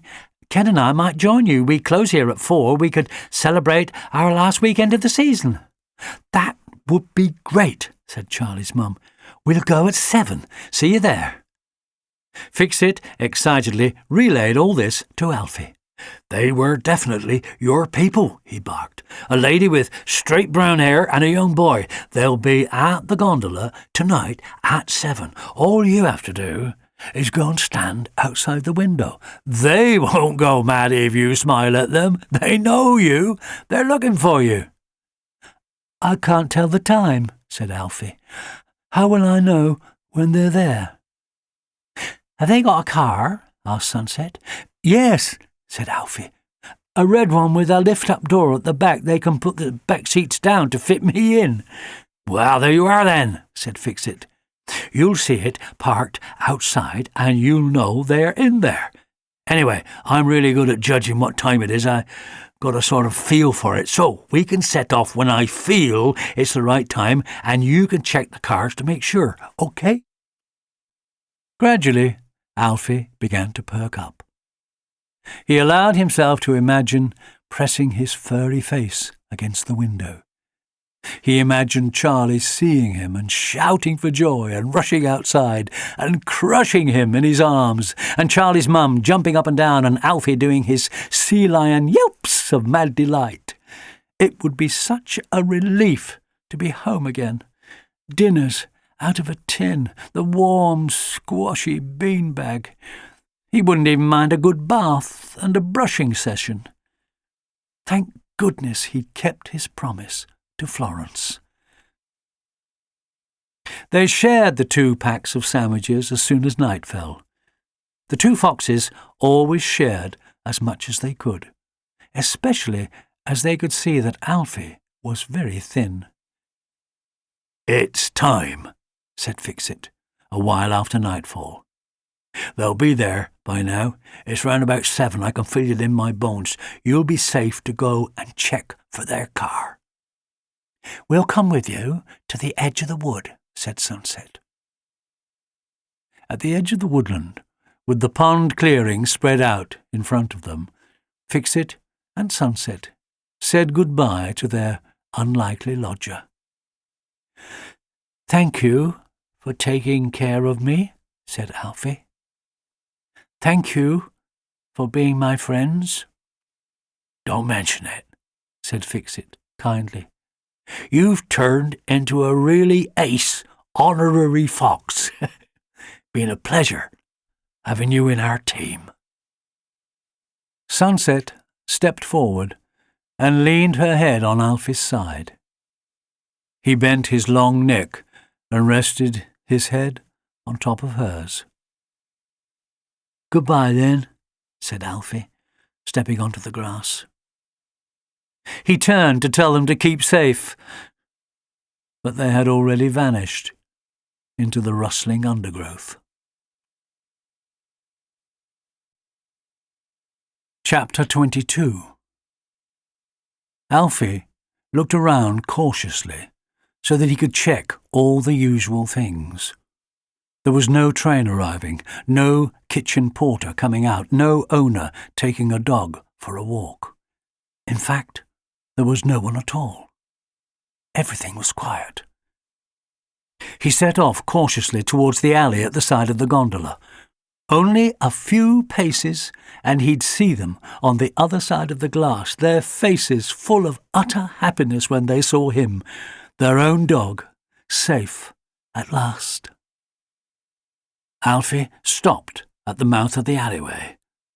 At the other end, he could see part of a parked car.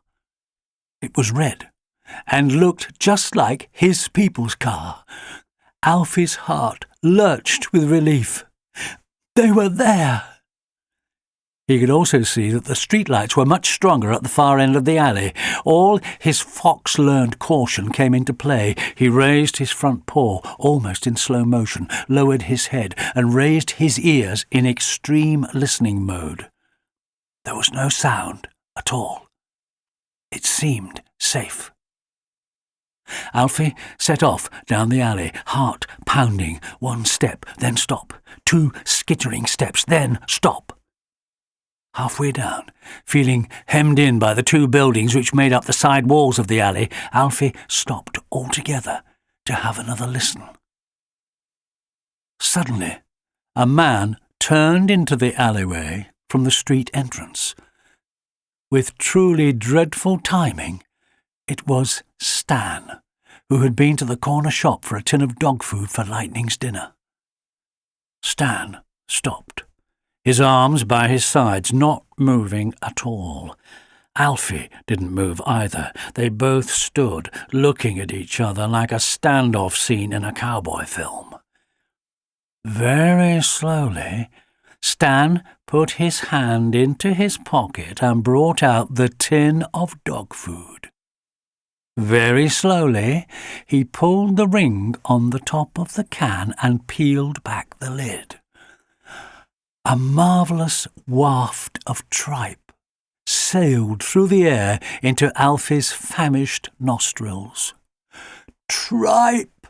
His all-time favourite, even more wonderful than cheese. "Hey there, Alfie," called Stan in a low, gentle voice. "Hey, Alfie, here's some dinner for you. Here, Alfie." He knows who I am, thought Alfie. He knows my name, and he's brought my favourite food. Perhaps my boy sent him to get me. Taking great care to move very slowly, Stan bent down and scooped the tripe out of the can with his fingers into a heap on the pavement. Then he moved 2 paces back. "There you are, Alfie," said Stan in his soft, friendly voice. "All for you." It was too much for the poor, ravenous creature. smelling the wonderful smell, hearing his own name spoken so kindly. He forgot everything the foxes had taught him, ran up the alley and dived onto the food. Immediately, Stan sprang into action. He had a rope lead in his pocket, which he whipped out and dropped over Alfie's head. Alfie didn't even notice at first. He was so busy, frantically wolfing down every last morsel of the heavenly dog food. But as soon as Stan pulled the rope tight, total panic set in. Alfie tried everything, twirling round, standing on his hind legs, trying to jerk the lead out of his captor's hands, but Stan knew how to handle dogs. He walked forcefully down the alley, back into the pond clearing, yanking Alfie so hard that he had no choice but to follow. It was either that or be strangled by the tightening lead. At the same time, he carried on talking to Alfie in such a persuasive but firm voice that Alfie couldn't help wondering if the man really did know him from his old life and had come to help him. "Come on now, Alfie," said Stan. "Easy now, boy, that's it. Walk nicely now. That's it, come on now. Home soon. Good boy, Alfie." Hunched and cowed, Alfie trailed miserably behind Stan, half-heartedly trying to stop, but giving up when Stan yanked the lead. Too late. He remembered how near he had been to Charlie and home, and began barking wildly, making one last lunge to escape before Stan pulled up the lead so tightly that he was cut off in mid-bark.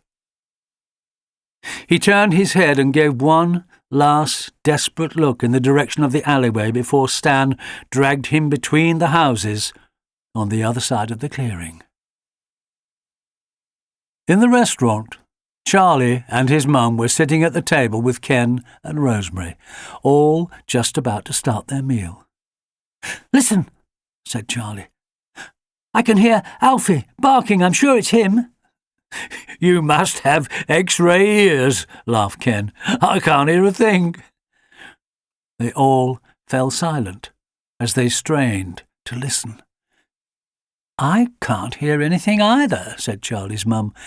"Let's have our food before it gets cold. We'll have plenty of time to watch out for him later on."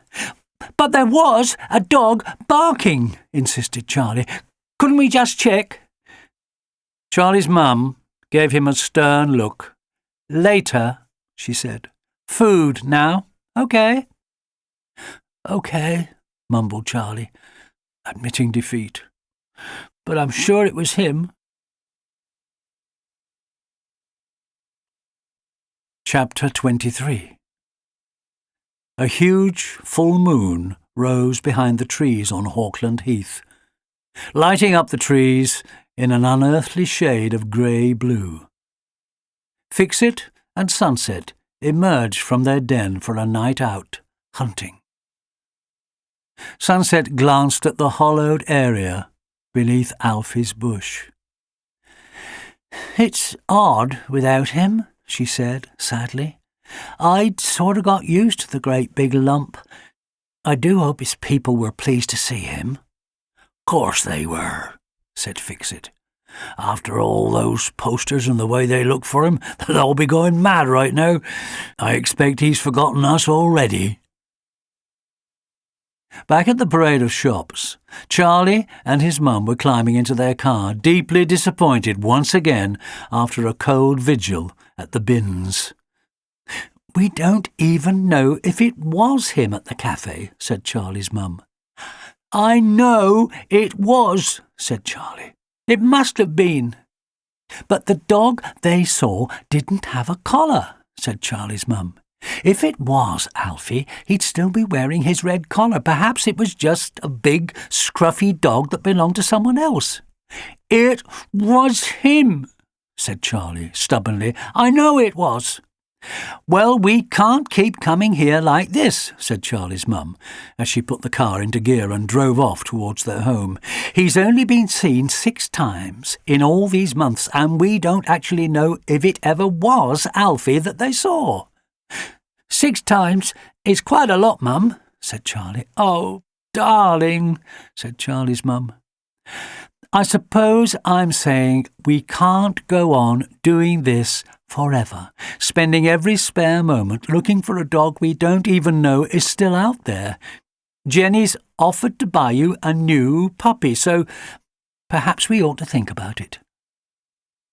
Charlie didn't say anything.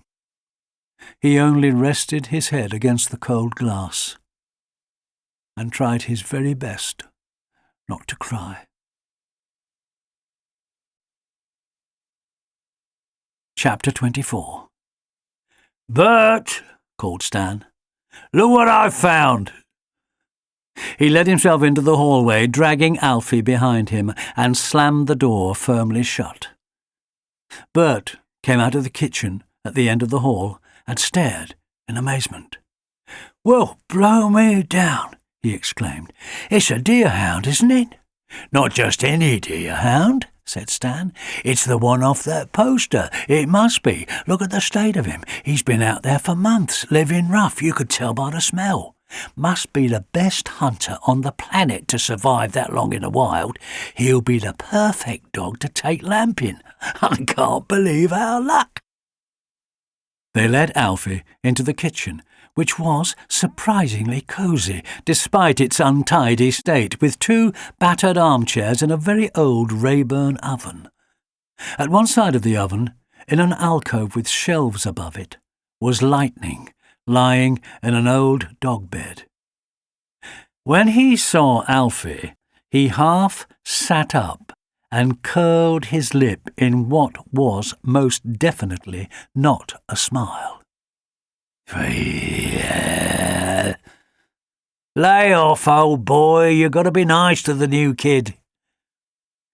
Lightning sank down and watched through narrowed eyes as Stan and Bert sat down in the chairs and examined Alfie thoroughly. "What on earth's he been rolling in?" said Bert. "He smells like a fox." "But look at this chest," marvelled Stan. "Fantastic strength in those shoulders, and his hind legs strong as a lion. He's perfect."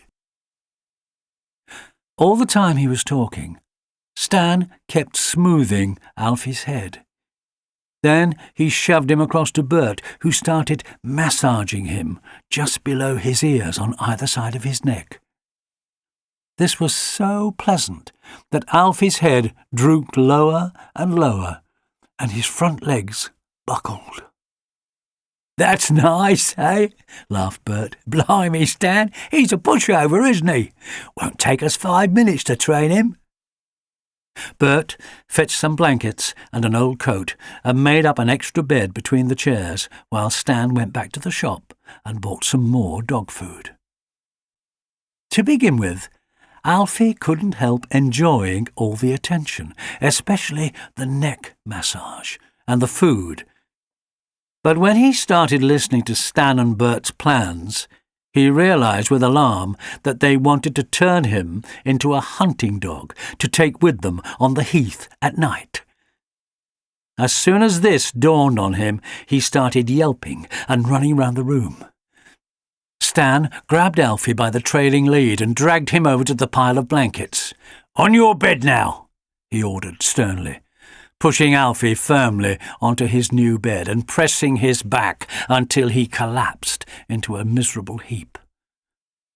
Then the 2 men turned the main light off, leaving only a table lamp on, and went out of the room. Lightning let out a low, rumbling growl. "Why don't you go back where you came from?" he snarled. "Don't be cross with me," whined Alfie nervously. "It's not my fault that I'm here. They stole me." Lightning made a snorting sound. "They've only got you 'cause I'm a bit old, and I can't even walk far these days," he muttered. "My back legs have gone all wobbly, and now they've got this new lamp they're dying to try out." "Lamp?" asked Alfie. "Duh, brain," said Lightning rudely. "They're lampers. They need a lamp, you know, to go lamping." What is lamping? Asked Alfie. My friends warned me about lampers, but they didn't say what they actually did. Lightning peered at Alfie. You really don't know anything, do you? He said. I do know some things, said Alfie brightly. I know my boy's name is Charlie, and I know tripe's my best food, and I know that I don't go hunting because I promised our cat, Florence. Well, you can forget that for a start, said Lightning. Lamping is a type of hunting. That's why they caught you, so you can help them hunt. They go out on the heath in the early hours and turn on their lamp. It's got a fantastic beam and it catches the rabbits or whatever completely unawares. Then, this is the fun bit, you get to run down the beam and catch as many rabbits as you can, and Stan and Bert shoot any foxes they see. Alfie sat with his mouth open, completely stunned. They got the new lamp in the post this morning, Lightning rattled on. It's got a silent switch on it so the animals aren't alerted by the click, and the beam's so powerful that you can practically see all the way to the moon. I wish my back legs weren't so bad. It's just brilliant seeing how many rabbits you can grab in a night. Alfie curled up in a tight ball. Ears flopped right over his eyes, nose covered with one of his paws. I think I'll have a bit of a rest now, if you don't mind, he murmured. Suit yourself, said Lightning. Sweet dreams. Alfie tossed and turned, trying to think of a way out of the mess he had blundered into. Stop fidgeting about, growled Lightning. I can't sleep with all that rustling. Sorry, said Alfie. Supposing I just won't do it, this lamping thing, what would they do? You really are a weirdo, aren't you? Said Lightning, attempting to scratch an ear with his stiff back leg and toppling over in the process. You're a hound, for goodness sakes. It's what hounds are made for, hunting. It's fun. Just pretend for a while and you get used to it. Now, shut up for a bit and get some rest. Pretend, thought Alfie. What a good idea. I can pretend that I'll be really good. Then they'll let me off the lead, and I can escape. This thought completely calmed him down, and he stretched out on his new bed and enjoyed the softness after the hard floor of his bush den. Chapter 25. The first thing Bert and Stan did the next day was wash Alfie in their backyard with the garden hose.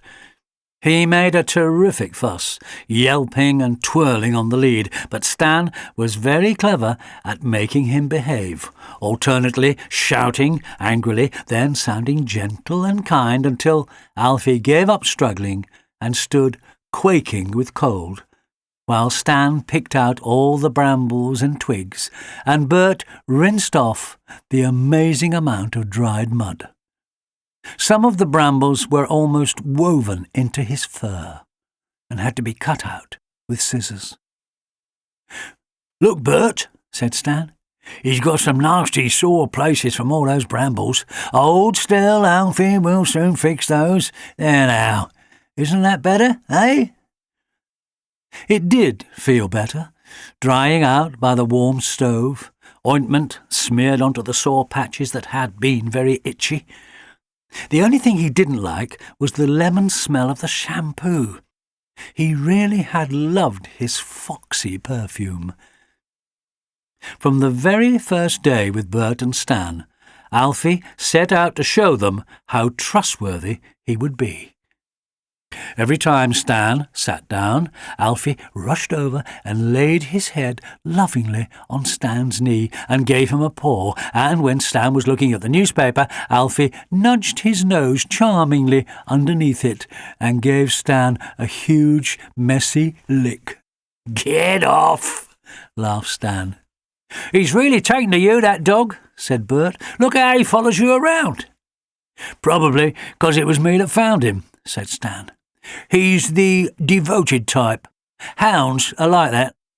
It won't be long before we can take him out with us and give him a try. Doesn't bark much either, have you noticed? Only yelped a bit when we were washing him. They don't bark much, deerhounds. Just perfect for lamping." Chapter 26. They chose a moonless night for Alfie's first lamping session. Alfie, still on the lead, walked perfectly to heel as they set off out of the house for the first time since Stan had grabbed him from the heath. Weeks of pretending to be the most obedient dog in the world had paid off.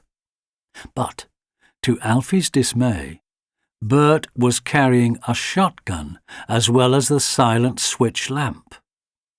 Alfie hadn't realised that they might bring anything as nasty as a gun.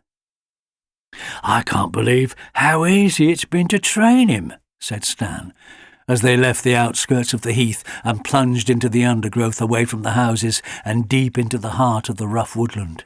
"He just follows me everywhere, even lies outside the bathroom when I'm in there.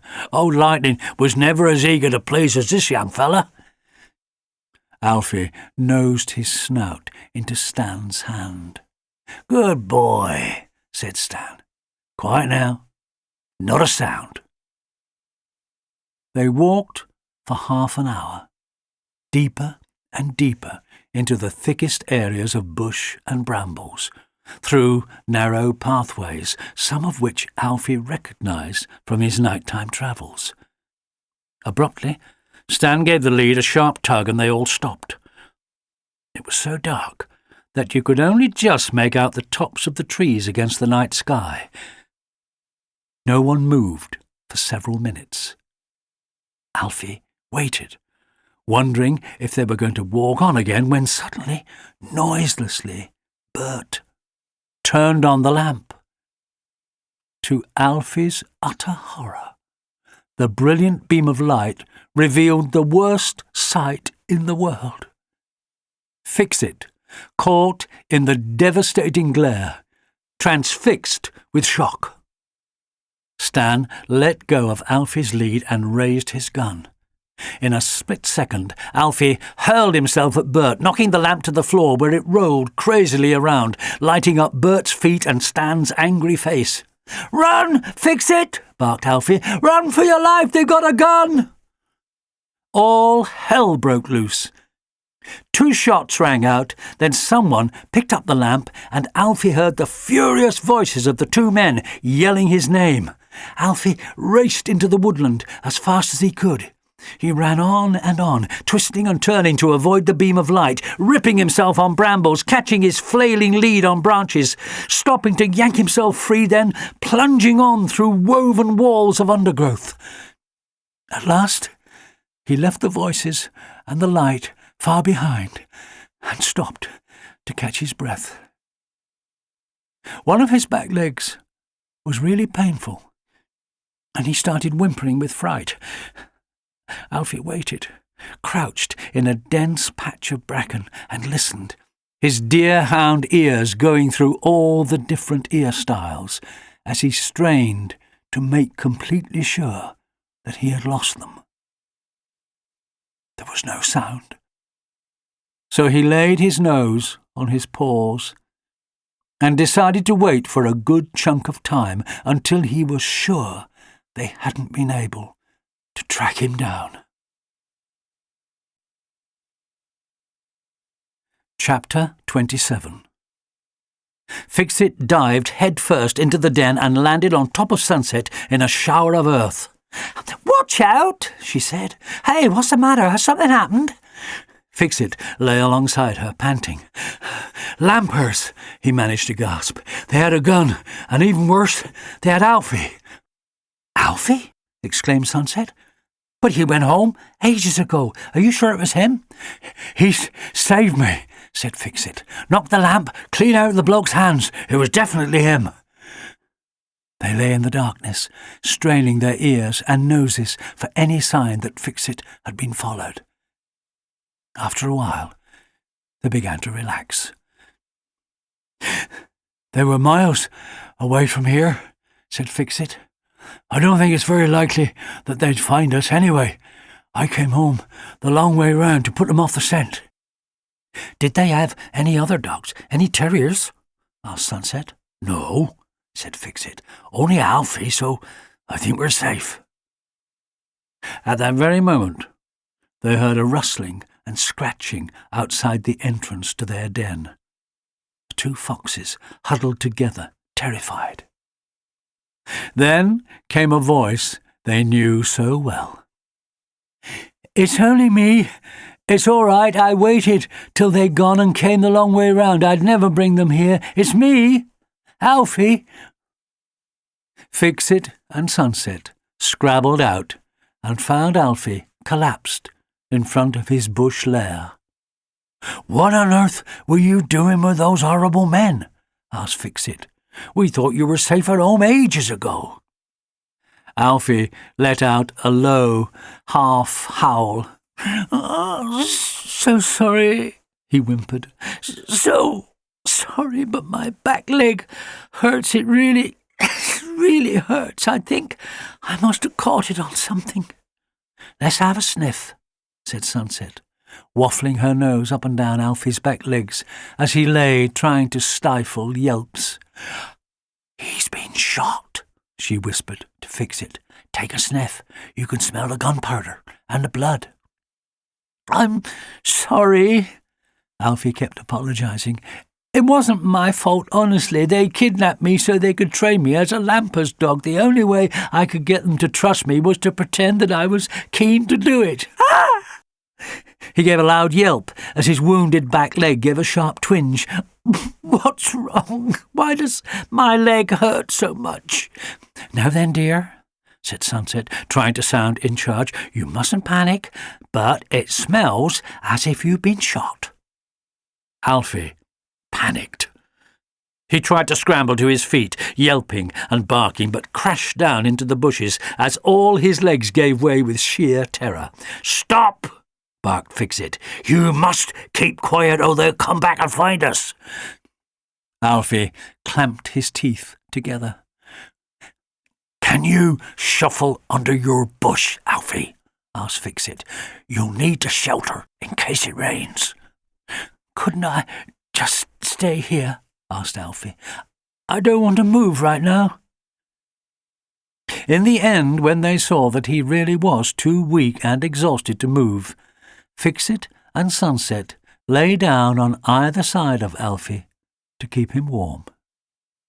Sorry I smell so awful, he said. They washed me with some lemon stuff. I hope you don't mind. It is a bit grim, agreed Sunset. Never mind.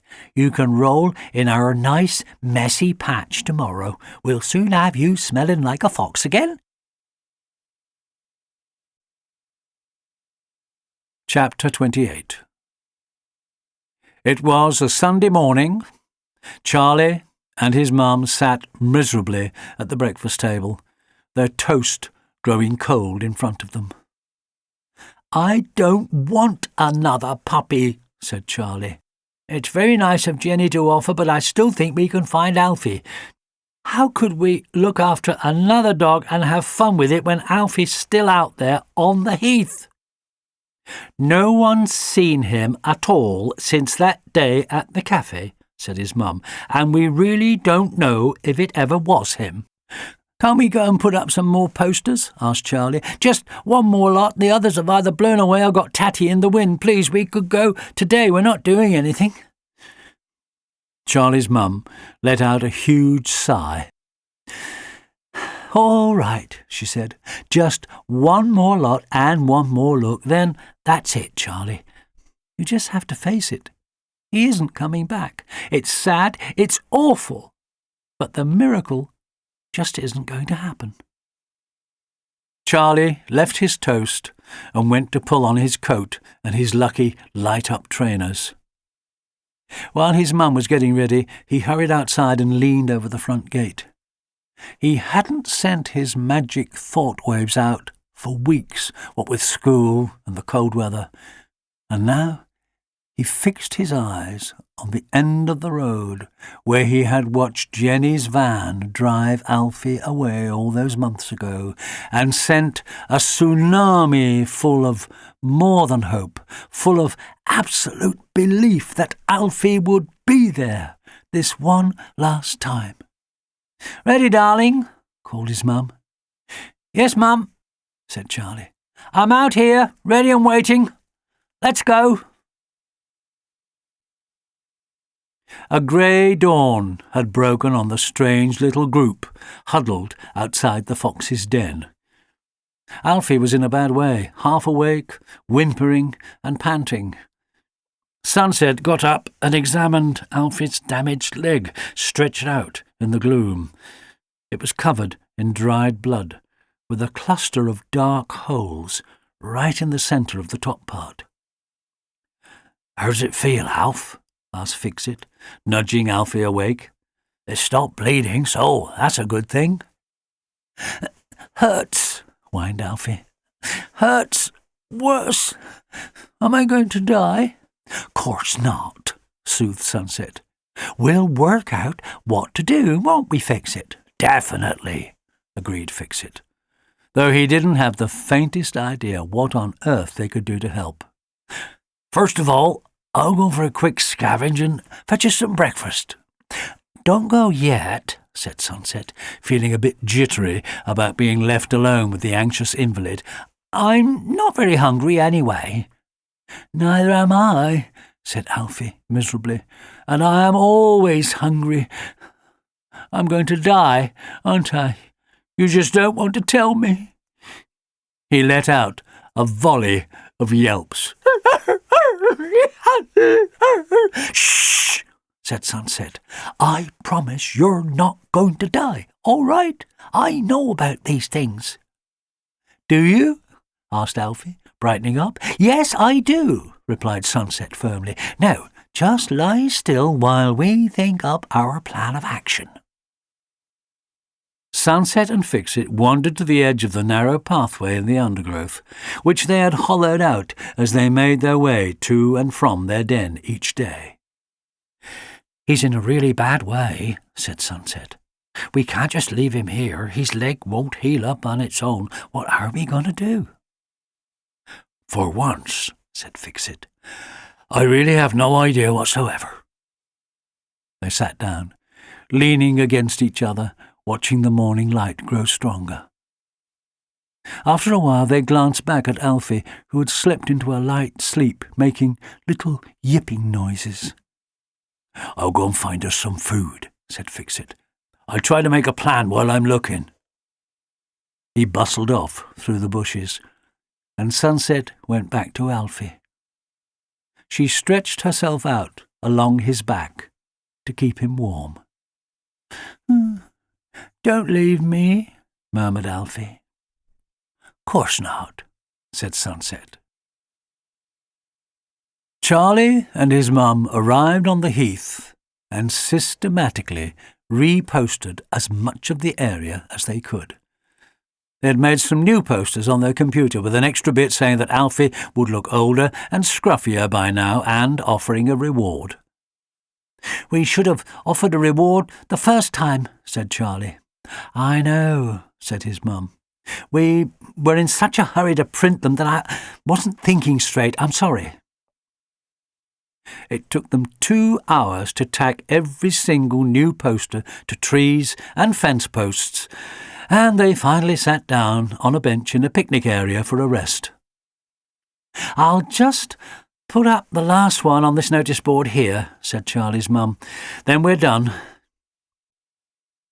Lurking underneath the picnic table, Fix-It froze and waited till Charlie's mum pushed the tacks into the last poster and went to sit with Charlie, their backs conveniently turned to the table. "I'm so tired," said Charlie's mum. "Let's sit here for a bit." "OK," said Charlie. "At least we've tried our best," said his mum. "Our very, very best in the world," agreed Charlie. Fix-It flattened himself and slunk away into the bushes with no sound at all. like a spirit of the woods. "They're here!" barked Fix-It, crashing back through the pathway to the den. "Who?" asked Sunset, jumping up in alarm. "The horrible man?" "No, no," laughed Fix-It. "Alfie's people. They're at the picnic place just round the corner from here. They can come and help him." "How?" asked Sunset. "Look at him." Fix-It looked. Alfie had got worse. Even in the short time that Fix-It had been away, he was breathing in short gasps, his eyes half open, whimpering to himself. "Come on, Alf," said Fix-It, lying next to Alfie and giving his face a lick. "Your people are so nearby. Can you get up and hobble a bit? They're so close." Alfie rolled his eyes towards his friend and groaned, then slid back into sleep. "This is awful," said Fix-It desperately. "They won't be there for long. How on earth can we let them know he's here?" Sunset jumped up. "I know," she said. "I know just what to do. Follow me." Chapter 29. "Well, my love," said Charlie's mum, "we can't sit here for the rest of our lives. We'd best be getting off home." "Oh, look, Charlie." She lowered her voice to a whisper. "There are 2 foxes over there on the edge of the clearing. Don't make a sound, or they'll run off."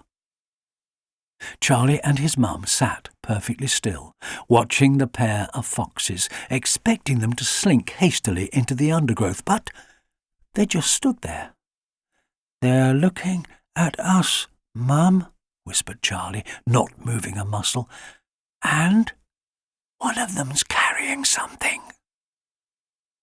Very cautiously, one slow-motion step at a time, poised for instant flight, Fix-It and Sunset inched their way across the open ground until they were so close that Charlie could have reached out and touched them.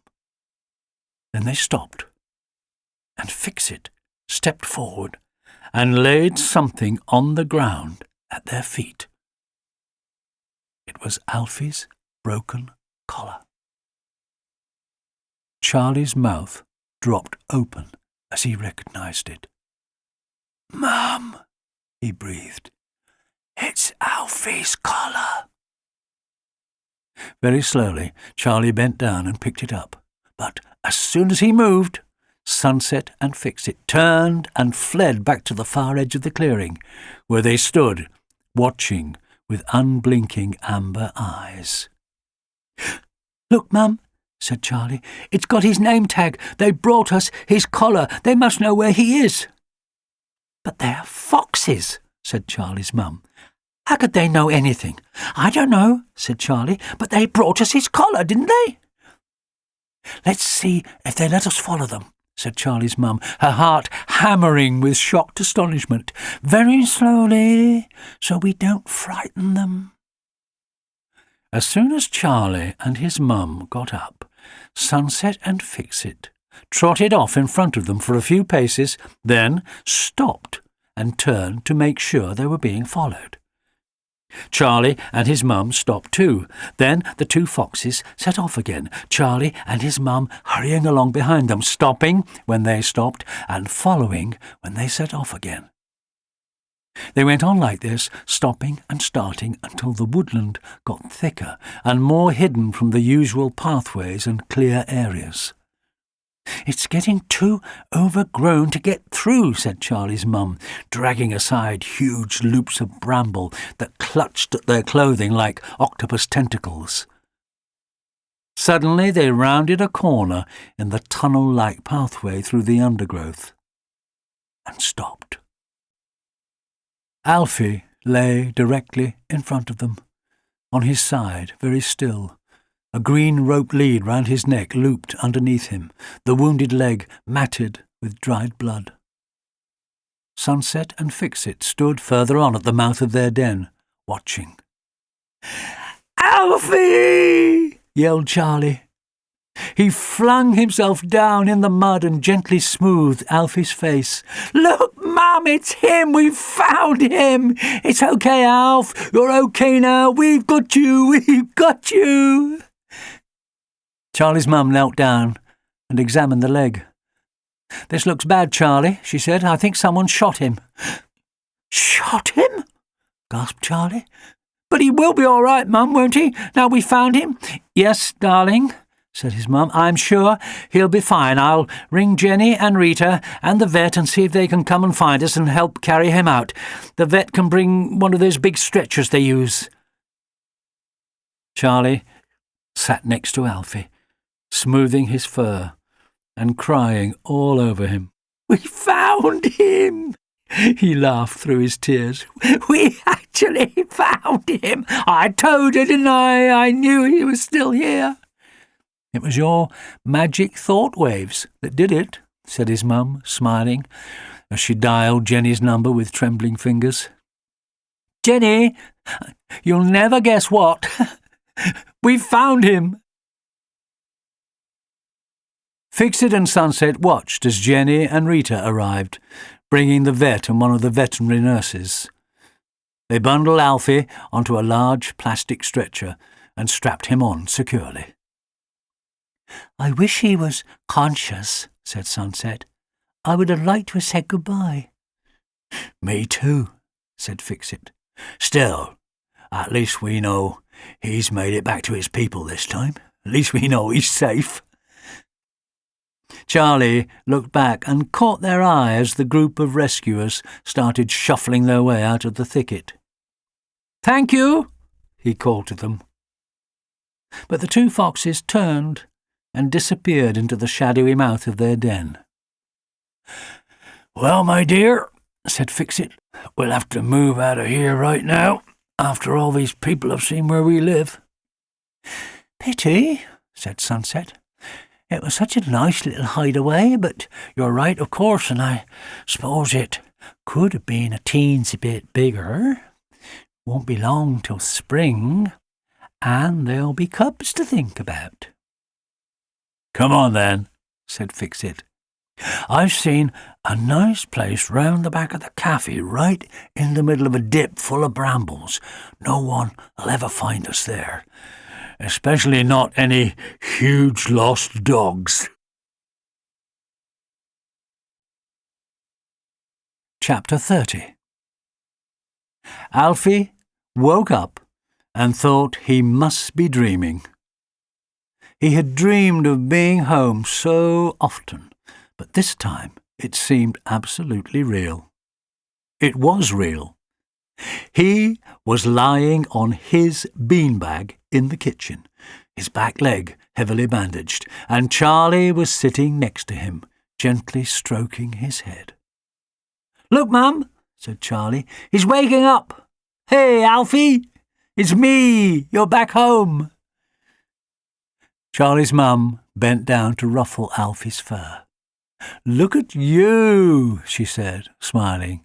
"What a merry dance you led us, you naughty boy." "It wasn't his fault, Mum," said Charlie. "Was it, Alf? I wish he could talk and tell us all his adventures, especially about the foxes. Deerhounds are supposed to hate foxes. Who were they, Alf? How did they know what to do?" Alfie raised his head and slapped his great wet tongue across his master's face. Florence jumped down from the worktop and landed with a thump on the beanbag. "So you came back to us," she purred. Alfie looked at her and smiled. "I kept my promise," he said. "I never chased anything, not even a mouse." "Budge up, then," said Florence, "and you can tell me all about it." "Later," said Alfie, as his eyelids drooped and he began to doze off again. "Right now, I want to go back to sleep, so I can wake up again and find I'm still here. I'm just so happy. It's wonderful to be home."